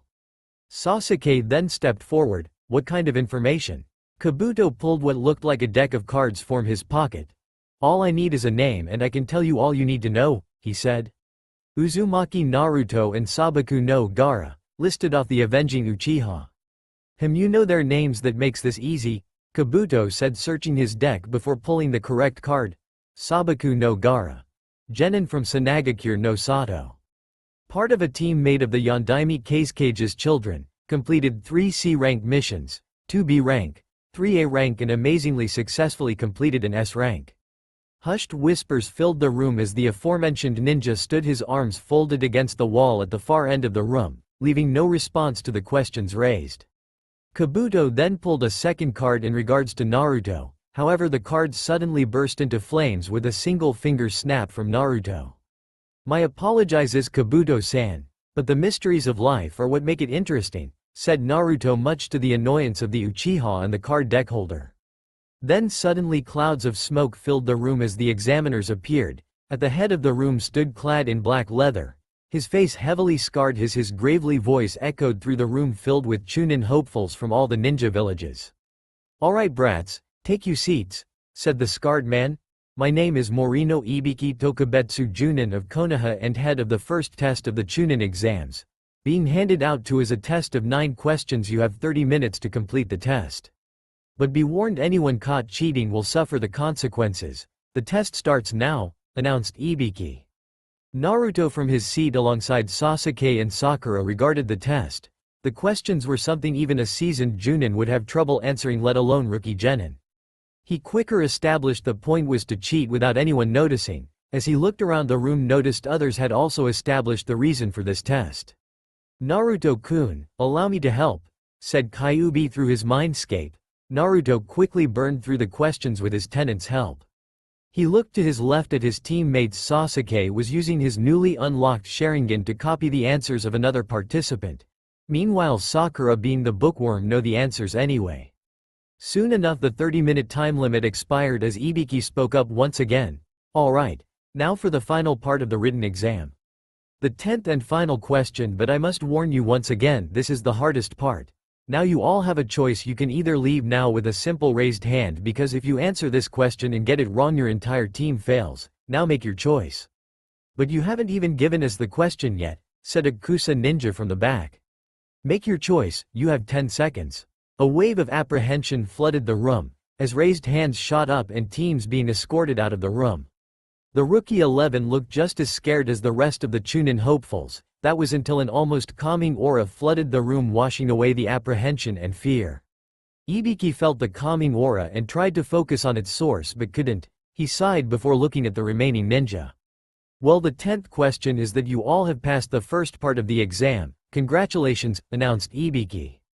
From his seat Naruto smirked, his arms folded. He had been the source of the aura that had flooded the room only a moment ago. He knew that some softer members of his team would cave under the pressure. He released the aura blast when he noticed Sakura's hand rise up into the air. Through his actions he had saved his team chances in the exam, and now they would advance to the next round, which was now as one of the glass windows exploded and a sign fell from the ceiling. The new arrival was a purple-haired scantily clad ninja, as the sign said Second Examiner Mitarashi Anko, Tokubetsu Junin of the village. You must be getting soft, Ibiki, there are a lot left here. The scarred examiner shrugged, good bunch this year. Whatever. Alright brats, follow me to the second exam, shouted Anko before diving out of the broken window. Once the genin had departed, Ibiki collected all of the tests. When he reached Naruto's he found all of the answers to be correct, and at the bottom of the page a small note. Ibiki-sensei, I feel we have an intruder in our midst. Yakushi Kabuto is no normal genin. I leave this with you to check out. Ibiki chuckled having read the note. What an interesting kid.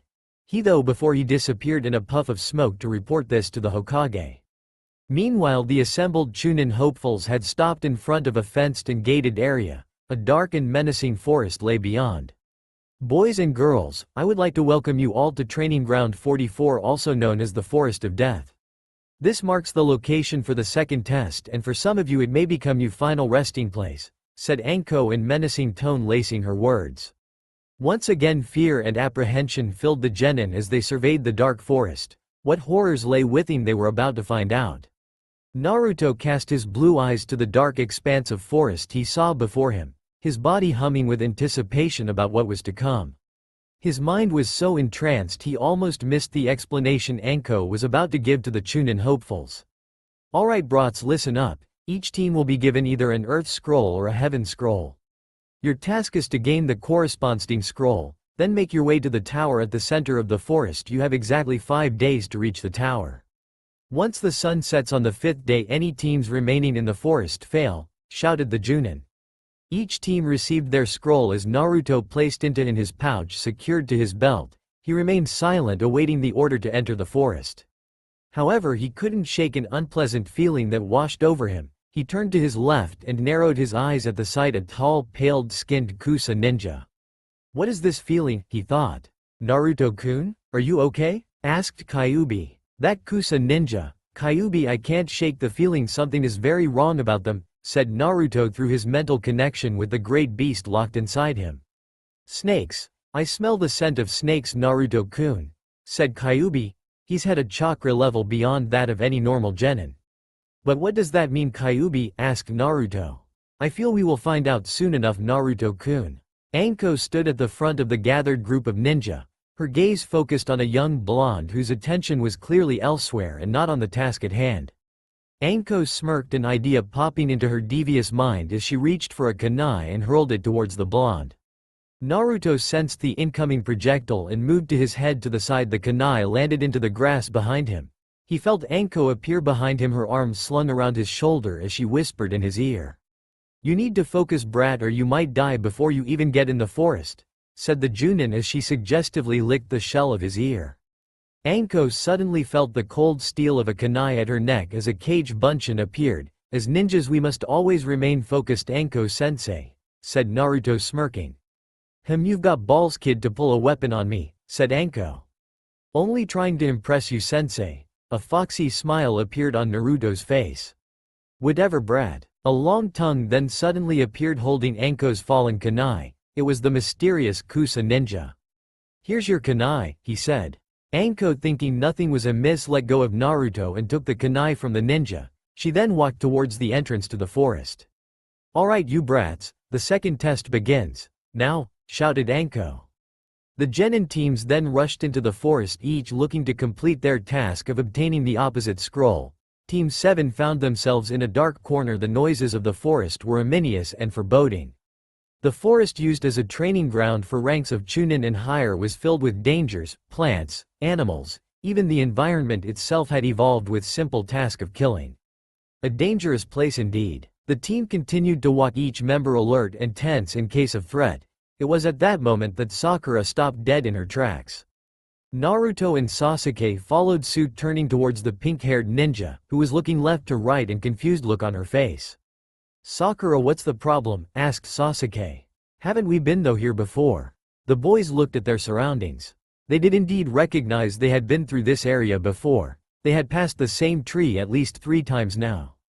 "She's right, Dobi," said Sasuke, hoping to get a rise out of his teammate, but got no response from the blonde. Naruto narrowed his eyes as he flared his chakra. He threw his hands together, index fingers extended up, before he called out, "Kai." The world around the team shimmered, revealing they had been trapped inside a genjutsu. "It's genjutsu designed to slow our progress," said Naruto as 3 aimed genin, each wearing a breathing mask and plain-colored overalls. "It seems we didn't design our trap well enough. Now hand over the scroll, brats, before we leave you here to die," said the lead aim ninja. "If you want it so badly, you're going to have to take it from us," said Naruto, smirking. The lead aim nin shrugged, "Your funeral, brat."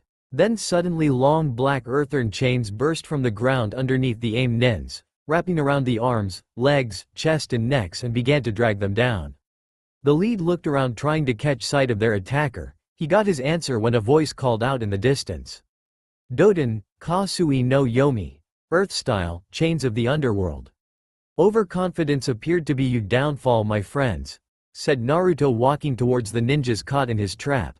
The trio tried to struggle against their bonds, the chains securing them barely moved. Naruto crouched down and reached into the leader's pouch and relieved them of their scroll. Unfortunately, it was a heaven scroll like the one they already had. Naruto then threw the scroll into the distance and walked back to his teammates. "Hey you bastard, you can't leave us like this," shouted the lead. Naruto didn't stop but simply clicked his fingers as the chains tightened. The chains then began to drag the aim genin underground until only their heads remained above the dirt. "So long guys," shouted Naruto, waving his hand before Team 7 disappeared into the trees.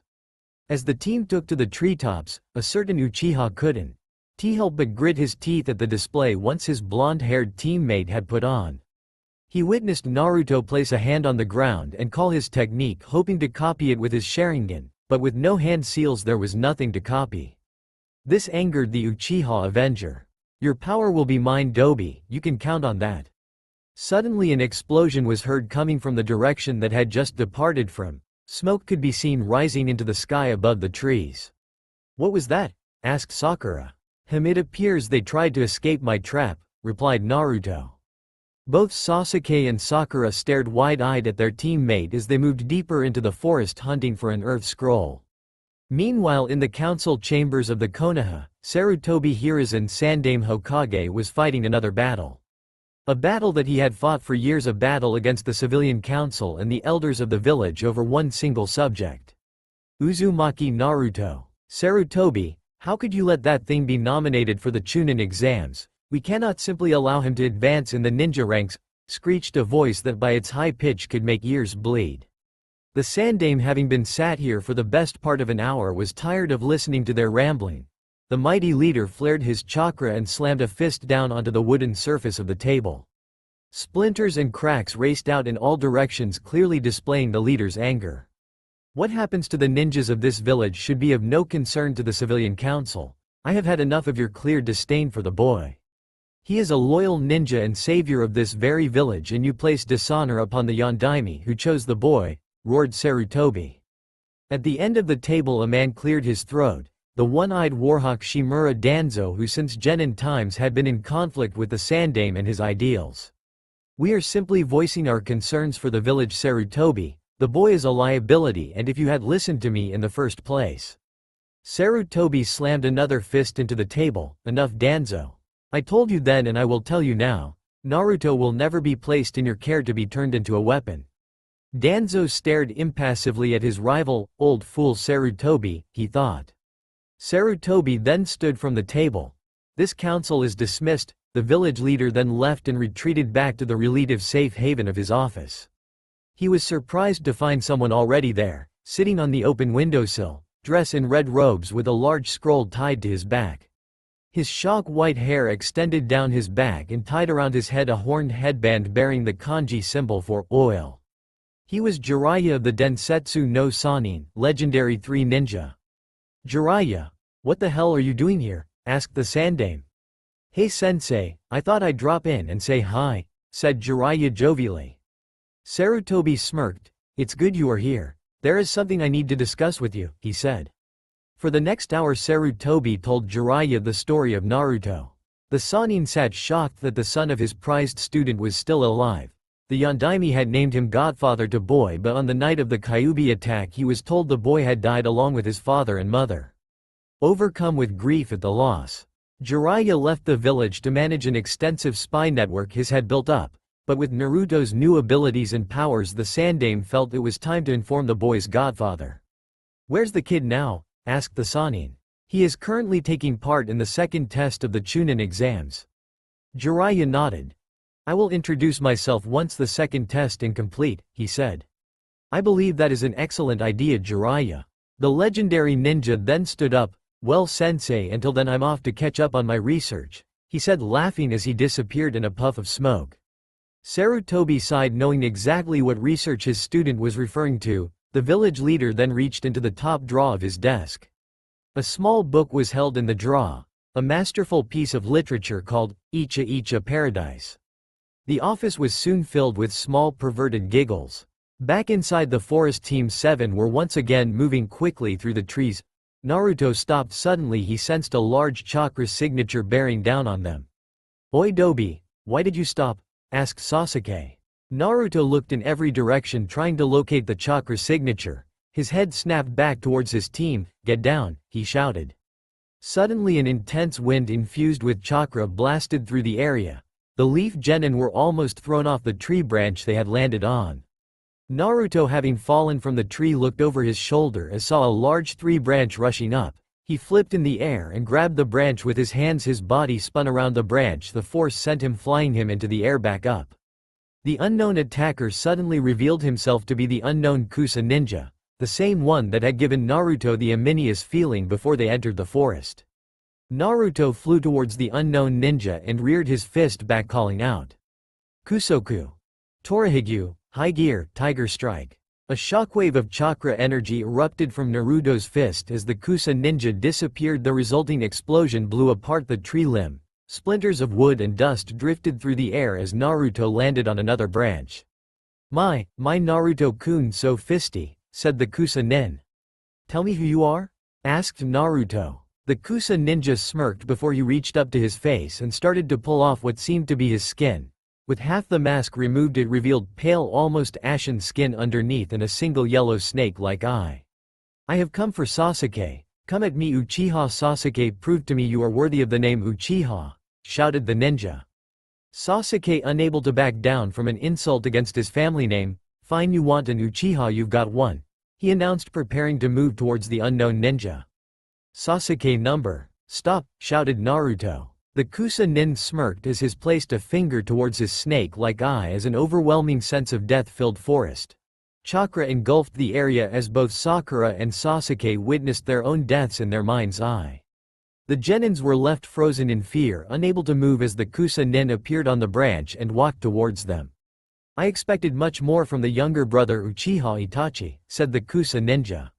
Naruto then blazed in, calling out, Suiden, Suiryuden no Jutsu, water style, water dragon technique.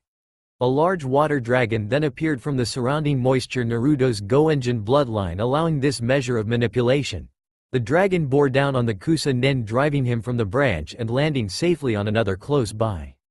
Impressive, Naruto-kun. Show me what else you can do. Naruto crouched on another branch, staring down his opponent. You will regret those words, Teme, snarled Naruto as he began to channel his chakra along with the Kusa Nen. Yes, yes, yes, show me Kyuubi Jinchuriki, show me your power, thought the ninja. Naruto steeled himself as she prepared to move against his opponent, but once again he could help feel an ominous sense of death that surrounded the ninja. Naruto-kun, be careful and use your head or he will most certainly kill you, said Kyuubi through his mindscape. Great pep talk Kyuubi, replied Naruto through his mind.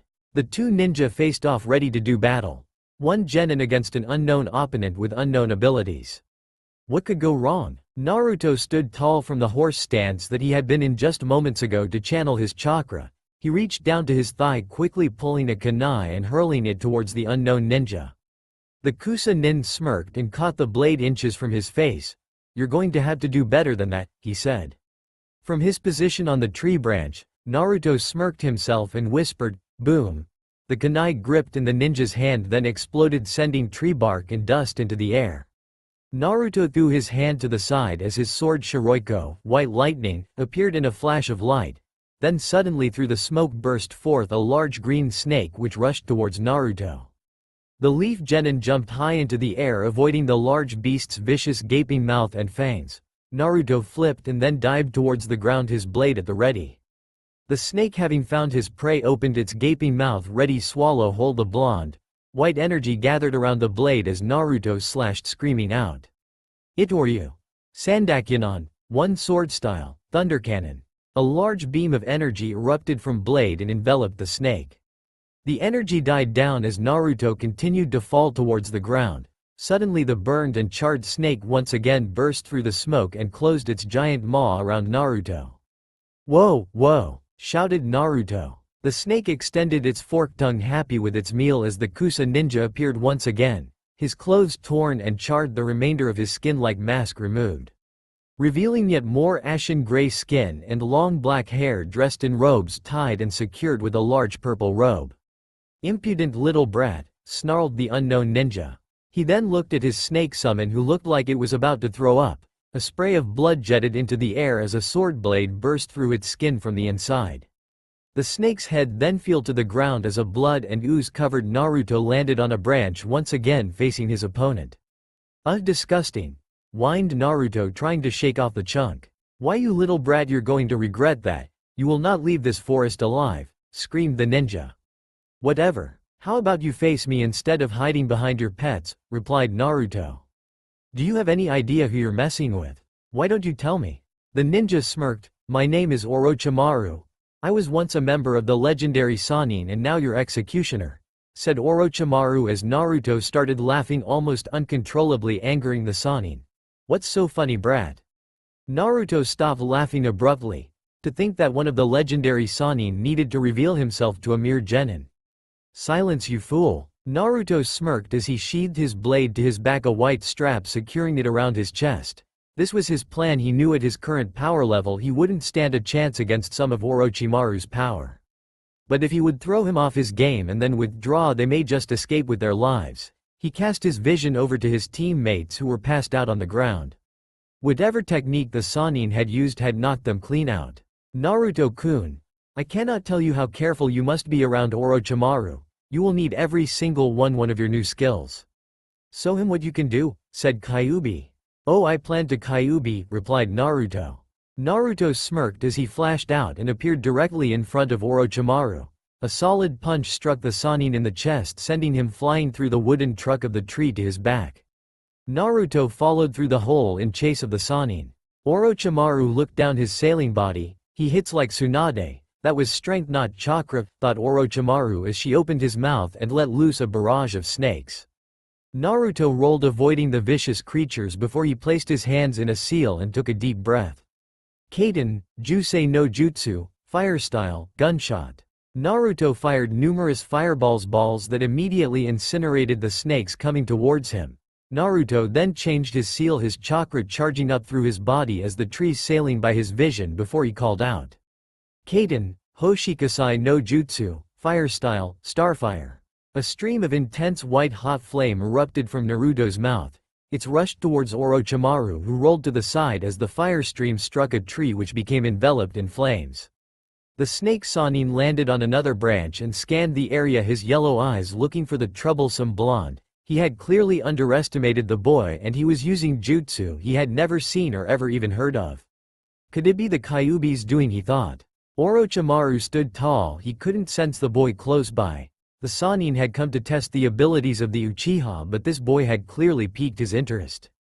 Something of a mystery, and he could not stand for mysteries to remain that way. He flashed out, hoping to catch up with his quarry. Naruto was moving quickly through the trees under each arm his knocked-out teammates. After launching his second jutsu, he had immediately retreated from the area. He could clearly sense a large power source in pursuit of him. His eyes widened as a long snake-like tongue whipped towards him. The blonde threw his teammates towards the ground as his hand snapped up and gripped the fleshy appendage. "Didn't your mother teach you it's rude to put your tongue out?" shouted Naruto as Orochimaru mumbled something, unable to speak properly as Naruto had hold of his tongue. The blonde then took a good grip on the tongue and pulled Orochimaru towards him. The Sanin was sent flying towards the blonde. The snake-like man smirked as a sword appeared from his throat, its blade aimed at the boy's heart. Naruto noticed the blade and reached for his own. Steel clashed, sparks flying from the blades as Naruto deflected the blade and aimed a kick towards the Sanin's chest. Orochimaru palmed the kick away and slashed with his blade. The steel passed through Naruto's body, who puffed away in a cloud of white smoke. "Kage Bunshin," whispered Orochimaru. Naruto appeared some distance away, his hands placed in a seal. Chakra energy hummed around his body as he called out his technique. Suiten, Sui Shuha no Jutsu, water style, water collision destruction. Orochimaru was shocked. A tower of water surrounded Naruto and grew higher and higher into the air. The mass of water thundered through the forest and rushed towards the snake Sanin. Impossible! How did he create that much water out of nothing? Naruto smirked as he controlled the mass of water, which soon enveloped Orochimaru, washing him away into the forest. The Sanin jumped clear of, landed on a tree branch above the deluge. He looked up when he heard Naruto call out again. Suiten, Suirurenda no Jutsu, water style, water dragon barrage. Dozens of water dragon burst forth from the mass of water and rushed towards the Sanin. Orochimaru jumped into the air, twisting and swerving as the dragons attacked relentlessly. The Sanin flashed out and appeared from distance from the troublesome genin. He had landed on dry land, happy for a brief respite. As the battle continued, a certain Uchiha was coming around his unconscious state. Charcoal gray eyes noticed the battle going on. He had not forgotten the insult against his family and now wanted some of the unknown opponent. He stood up and placed his hands in a seal as Orochimaru appeared in front of him. The young Uchiha took a deep breath before he called out. Kaden, Gukakyu no Jutsu, fire style, great fireball technique. A large fireball escaped the Uchiha's mouth and streaked towards Orochimaru, who flashed away, avoiding the fireball as it sailed away harmlessly into the forest. Orochimaru reappeared and faced Uchiha Sasuke. "So the little Uchiha has decided to face me. It's a shame, really. I expected so much better from the younger brother Uchiha Itachi," said Orochimaru. He was goading the boy, looking for an opportunity to strike and claim his prize, the all-seeing dujutsu of the clan, the Sharingan. "Watch your mouth, fool. You underestimate the power of the Uchiha," snarled the Uchiha. Naruto cancelled his technique and saw the Uchiha rush towards Orochimaru. "Damn it, that idiot's going to get us all killed," thought Naruto. Orochimaru smirked as his neck then extended to extreme lengths. His snake-like fangs sunk deep into the Uchiha's shoulder. The young genin screamed as venom coursed through his system as a seal appeared on his neck. Sasuke slumped to the ground as Orochimaru's neck retreated, an evil smirk gracing his face. Naruto rushed in, his blade passing through Orochimaru's body only for him to dissolve into mud. Tsuchi Bunshin. Orochimaru appeared on another tree branch, staring down at the blonde. "You have done much to impress me, Naruto-kun. But I have what I came for, and soon enough Sasuke-kun will come to me seeking power, and I will give him exactly that. I will end you before that happens, slime," snarled Naruto. "Until next time, Naruto-kun," said the Sanin before disappearing into the trunk of the tree at his back, leaving the genins alone in the forest. Naruto sighed as he sheathed his blade at his back and turned to see the fallen Uchiha once again unconscious and Sakura coming around. Naruto kneeled next to the idiot and rolled him on his back. He was knocked out cold. "Sasuke-kun, screeched Sakura, rushing over. Naruto stood tall and surveyed the area they needed to get away from this location. Naruto knew his battle with the Sannin would have definitely drawn attention and they still had a mission to complete.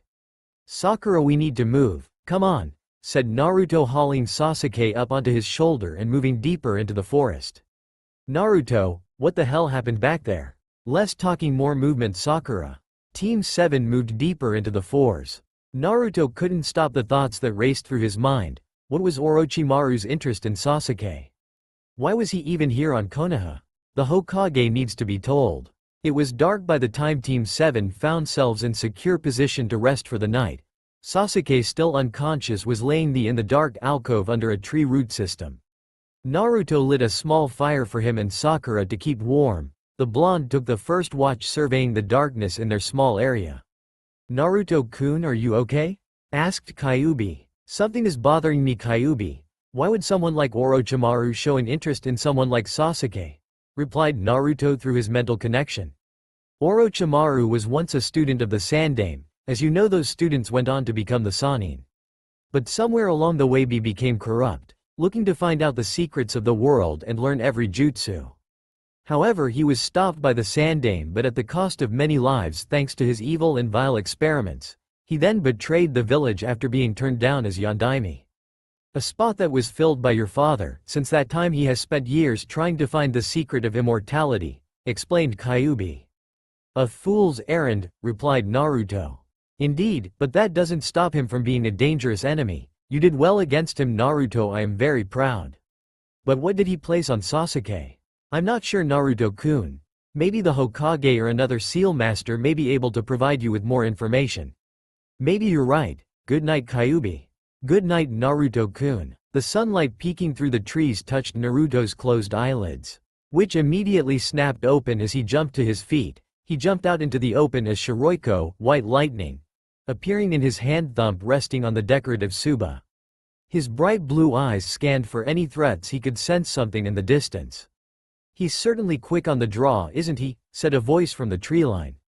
Naruto focused his bright blue eyes on the dimly lit treeline. 3 figures revealed themselves, 2 boys and a girl, each with the headband bearing the symbol of a musical note. The lead wrapped in dozens of bandages, his back hunched and one visible eyes staring at Naruto. "State your intentions?" snarled Naruto. "We are here for Sasuke, wake him up," said the mummy. Naruto smirked. "Sorry, he's unavailable right now, but if you'd like to leave a message, he'll get back to you as soon as he can." The taller of the genin stepped forward, crossing his arms, his palms facing Naruto. Air was rushing out of the holes, an attack of some kind. "Let me teach this fool a lesson, Dosu. Find Zaku, but remember we are here for Sasuke." Zaku then rushed in and appeared at Naruto's side, his arms extended, palms flat. Air blasted from the palms as Zaku called out, "Zankuha!" decapitating airwaves. The air blast sent rubble and debris blasting through the clearing. Sakura from her position, eyes widened in horror as Naruto disappeared. As the blast wave died down, Zaku started laughing in utter glee at the defeat of the loudmouth. "Naruto," whispered Sakura. "Oibaka, you're going to need to do better than that," screamed a voice. Zaku looked to the left and saw Naruto standing in the clearing. He looked no worse for wear despite the attack. Zaku grit his teeth and readied his arms once again. However, he never got the chance to, as Naruto appeared in a flash and aimed in heavy kick towards the sound's genin's head.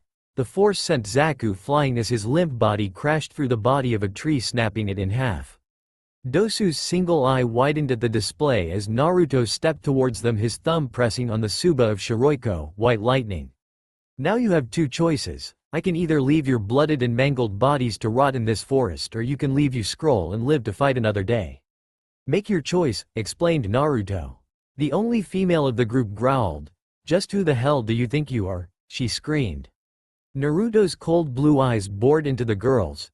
"You death if you do not shut your mouth. No bandage man, make your decision, you have 10 seconds. Dosu reached behind his back, retrieving their earth scroll. Suddenly an intense wave of evil energy enveloped the clearing. Naruto looked over his shoulder and saw Sasuke had awoken and was surrounded by a dark aura. "So you've come for me, have you?" said the Uchiha. "Sasuke, stand down. Keep quiet, Dobi. It's time they face the might of an Uchiha." Naruto shook his head and appeared behind the foolish Uchiha and smacked the sheathed sword into boy's neck. The impact sent the boy reeling and once again was knocked unconscious. Now, as I was saying, throw me the scroll and leave. Dosu, knowing this was a good time to escape, grabbed Zaku and along with the kunoichi they departed the area. Naruto waited until they were gone before he turned back to the fallen Uchiha and his faithful tag along. Unknown to the genin team, hidden in the trees were teams 8, 9 and 10. The Leaf Genins were astounded by the display put on by the blonde, who easily dispatched his opponents, including that idiot Uchiha. He's not that impressive, thought Kiba. Naruto-kun, thought the Hyuga heiress. Shino said nothing, but his chakra-eating insects were going crazy at the power they sensed pouring from Naruto. Way to go, Naruto, thought Shikamaru. Yum, potato chips, thought the portly Akamichi. Sasuke-kun is still better, thought Ino. Naruto-kun's powers of youth are exploding out, thought Lee. That sword is sweet, thought Tenten. He is defying fate and he will pay the price, thought Neji, narrowing his eyes. Naruto hauled the once again unconscious Uchiha to his shoulder to aid his travel. He hit a pressure point on the pink howler monkey's neck, knocking her out. The blonde then jumped into the trees, heading straight for the tower, now having both scrolls to complete their mission. The stone tower lay directly at the heart of the forest and was the finish line. Naruto entered and threw both scrolls onto the floor. The paper overlapped, revealing a seal as white smoke puffed into the air to reveal a figure. Amino Uruka. Uruka-sensei, I need to see the Hokage immediately, asked Naruto, throwing Sasuke and Sakura to the floor. The academy teacher was shocked but nodded dumbly before he spoke. All right, Naruto, I'll take you to the Hokage. Also, you have completed the second test in record time. After I've had my say, Uruka-sensei, that won't matter, said Naruto. The pair then quickly left the chamber and navigated the halls of the tower. Soon enough they found themselves in the Hokage's chamber. Hokage-sama, Naruto has something he wishes to tell you. Sarutobi turned from his view out the tower window to face the blonde. The aged shinobi took note of Naruto's shredded jumpsuit and dirt that marred his skin. He knew the Chunin exams were no joke, but the expression on Naruto's face knew it was very important. Naruto-kun, Hokage-sama, I bring news that the traitor Orochimaru is in the village and was disguised as a genin to infiltrate the exams. He attacked us in the forest and placed a seal on the Uchiha. He explained he came here for him. I was unable to stop him, explained Naruto. Sarutobi's eyes widened at the news as he clicked his fingers and several Anbu appeared, the masked elite ninja of the village and personnel guards of the Hokage. Taka, I want you and your team to closely monitor all sound shinobi in the village. If we are to stop Orochimaru, we must first know exactly what he is planning. Hi Hokage-sama. The Anbu team departed as Sarutobi once again turned to Naruto, who stood patiently awaiting further orders from his surrogate grandfather. Naruto-kun, I would like to thank you for efforts in bringing me this news. I would take this time to rest as the exams have yet to conclude, said Sarutobi. Hi Hokage-sama. Naruto then turned and exited the room. He turned left, walking down the hall towards the lodgings that were housed in the tower. Inside the office, Sarutobi sat in his chair, letting loose a tired sigh. After all these years, his wayward student had returned to once again cause harm to the village. He closed his eyes as he sensed a presence appear in the office. He opened his eyes and saw Jiraiya standing in front of the desk. Did I hear right, sensei? Has that bastard returned to the village? He has, Jiraiya. Naruto-kun did an outstanding job in escaping him, and he explained the Uchiha has been given the curse seal. I should see Kakashi and have the thing sealed. See to that, Jiraiya. The white-haired man nodded, disappearing in a puff of smoke, leaving the Hokage to his thoughts and troubles. That night Naruto sat crossed-legged on his bed in deep meditation. In his mindscape he was pushing himself to new limits. He had created almost 500 cage bunchins who had split into teams, with one group working on Kenjutsu katas, another working on ninjutsu, the third group working on taijutsu. The fourth and final group of 125 clones were working on speed and evasion. Off in the distance, Kyuubi stood, her red kimono flowing in the breeze as she observed her student. She knew his fight with Orochimaru had affected him, and that was the reason he was pushing himself. Naruto-kun, take a break, shouted the tailed beast. The real Naruto sheathed his blade and stepped over to Kyuubi as his clones continued to work. What's up, Kyuubi? He asked. Naruto-kun, I know your fight with that snake bastard tested you, but you do not need to push yourself this hard this early. Naruto sighed. That bastard will face his day kneeling before the Shinigami, but the reason I'm training is not because of him. Then why Naruto-kun? To protect those I care about, Kyuubi, to protect my village. The village my parents died to protect. That is my reason for fighting, my reason to continue. Kyuubi smiled at her student and container. He had such a noble soul in a world tainted by lies and deceit. Those are noble goals, Naruto-kun. As I said, I will help you achieve these goals. Just don't push yourself, okay? Naruto smiled. Okay, sensei.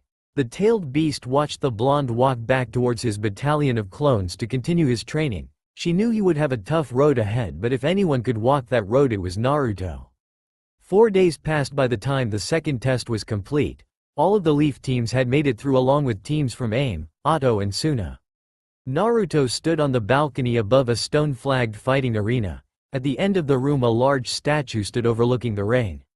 Naruto was smirking and admiring his new threads. He had returned to his room one evening to find a set of combat boots, black cargo pants, a black vest and a black and white knee-length leather jacket. The standard blue leaf headband now replaced with a black cloth version. He was awaiting the arrival of his team and sensei. That didn't take long. The scowling Uchiha and his faithful pet arrived along with the aloof Junin, whose head was as always buried in his orange book.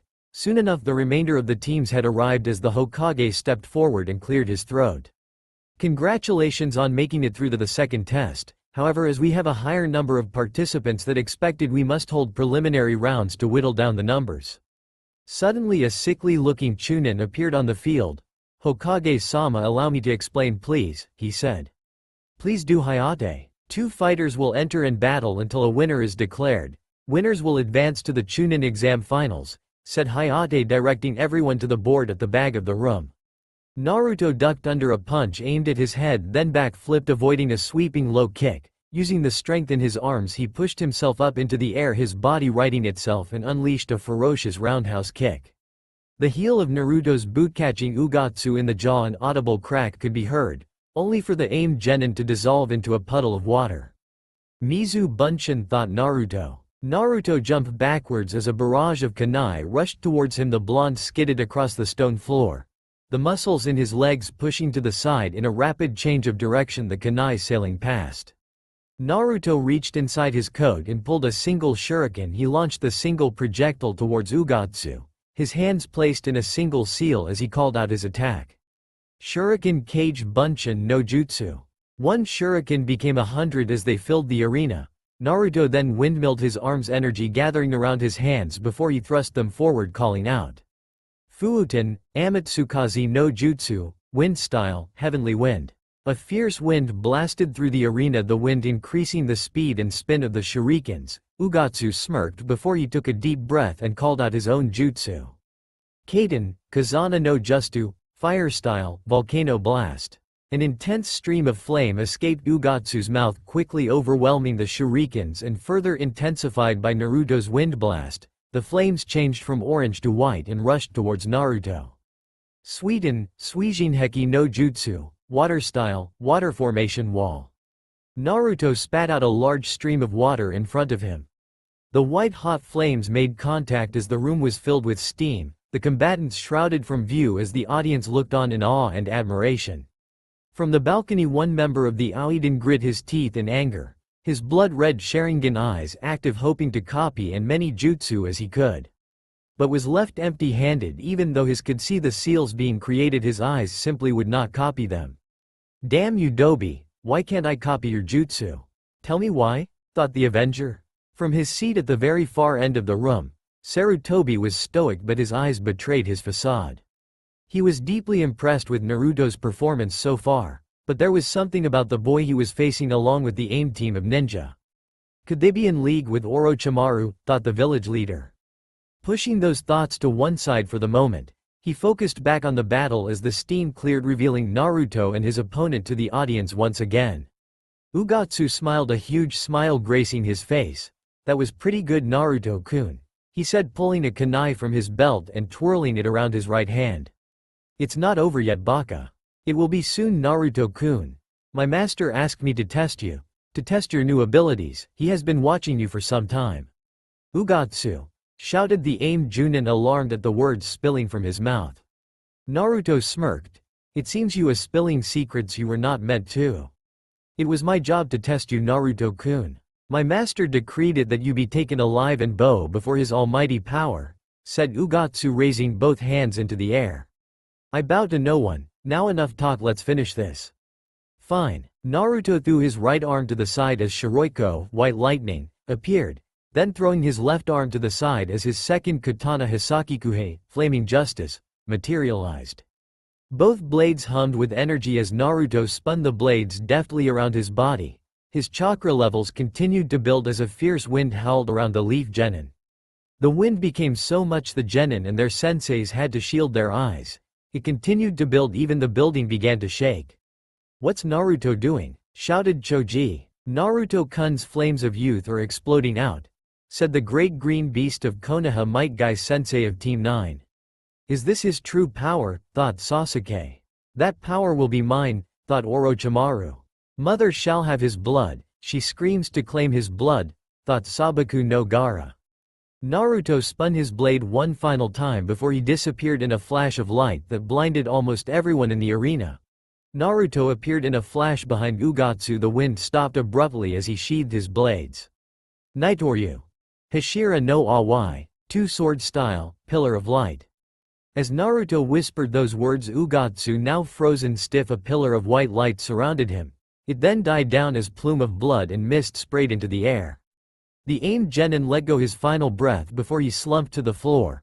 Naruto turned to face his beaten opponent as Hayate stepped forward. Winner, Uzumaki Naruto. Naruto walked towards the stairs leading to the balcony, his eyes locked with the aimed Junin, who was staring right back. Naruto rejoined his team and smirked as he felt every eye on him, shocked at the display. With the end of the preliminary round, the Hokage assembled the winners down on the arena floor. Clearing his throat, he spoke to the assembled Chunin hopefuls. Congratulations to you, now you have now qualified for the Chunin exam finals. We will reconvene in exactly 1 month, so take your time to train and come back and show us you are worthy of being Chunin, explained Sarutobi. With the genin dismissed, Naruto locked eyes with Kakashi. The aloof Junin closed his book and looked at the blonde. I'll see you in a month, Kakashi-sensei. Alright Naruto, but please be careful and check in once in a while, won't you? Replied Kakashi, giving a single-eye smile. Naruto nodded and began to walk away, but was stopped by a hand on his shoulder that spun him around. His bright blue eyes gazed upon a similar pair, only these were charcoal-colored and filled with anger. You going anywhere, Dobi? Not until you tell me where you got this power from, snarled Sasuke, his teeth clenched. You want to know where I got my power from, Teme? Replied Naruto, a foxy grin gracing his face. Yes, tell me, urged the Uchiha. Naruto gripped Sasuke's wrist, the same one that lay on his shoulder, before he buried his opposite fist hard into the Avenger's stomach. Sasuke bent at the waist from the hit, the air forced for his lungs. Naruto delivered a palm strike to the Sasuke's chest, sending him crashing into the wall at his back, the stone and cement cracking from the force. There's your answer, Teme. Power is for the deserving, for the protectors of this world, snarled Naruto. Not for foolish little boys who only think of revenge. Naruto gave the knocked out Uchiha one final disgusted look before he disappeared in a flash of light, once again leaving onlookers shocked. Man, Naruto sure has changed, said Choji, munching on yet another bag of potato chips. Shikamaru replied in his ever-bored tone, troublesome blonde, he said. Ino had other ideas. I wonder what his issue with Sasuke-kun is, she said. I have no idea, but come on, let's go, said Shikamaru. Teams 8 left, with them the ever-exuberant Kiba and his dog grousing at their loss, the ever-stoic Shino saying nothing in reply. His worry got their badly injured teammate Hinata filling his mind. As the arena slowly emptied, Kakashi sighed and hauled up the out-cold Uchiha. He turned to face Sakura, who looked mad as hell about what Naruto had done to her beloved. Sakura, I won't be around for a while. I've been ordered to train Sasuke for the finals. I'll see you in a month, said Kakashi as he puffed away in a cloud of smoke. When I find Naruto, he's going to get such a beating, though. The Pinkette. Overlooking the village with the sun setting below the horizon, bathing the village in a bright orange glow. Naruto sat atop his father's head on the Hokage monument. He was lost in thought over the events of the Chunin exams. These exams have become so complicated, thought Naruto. It wouldn't be your life without complications, Naruto-kun, replied Kyuubi. Thanks Kyuubi, you really know how to keep a person's spirit up, said Naruto. Well, you won't have time to mope around, Naruto. You have exactly 1 month to train yourself into the ground, said Kyuubi. What do you have in mind?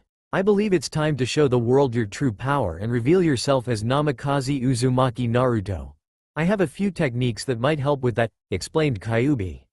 Sounds good, sensei. Naruto then suddenly cut his mental link as he felt a presence appear behind him. He knew thanks to his abilities exactly who this was.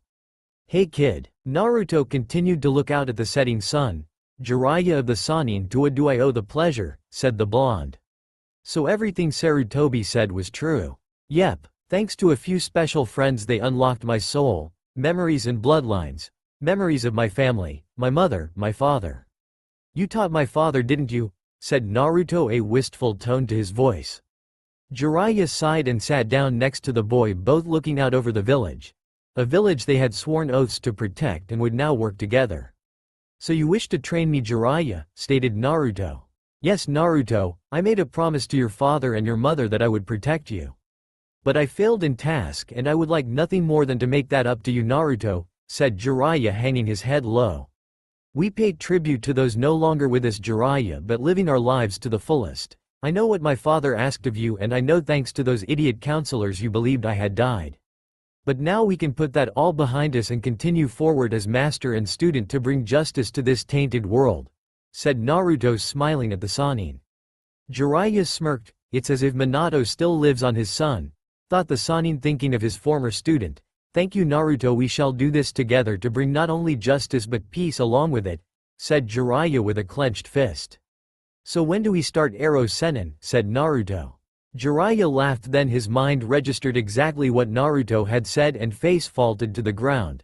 The simple nickname Minato had given him meaning, perverted hermit. Don't call me that brat, shouted Jiraiya. Sorry Jiraiya-sensei, I knew my father would appreciate me saying that, said Naruto, sniggering behind a big smile. Ungrateful brat, muttered the Sannin. Both master and new student smiled before they laughed as the sun went down over the village hidden in the leaves. A new force had risen, and one that would bring peace to the shinobi world, but what evils would they face along the way? Evils soon to rise and do battle with the light. That's all for now. If you enjoy this video, then please like, share and do comments.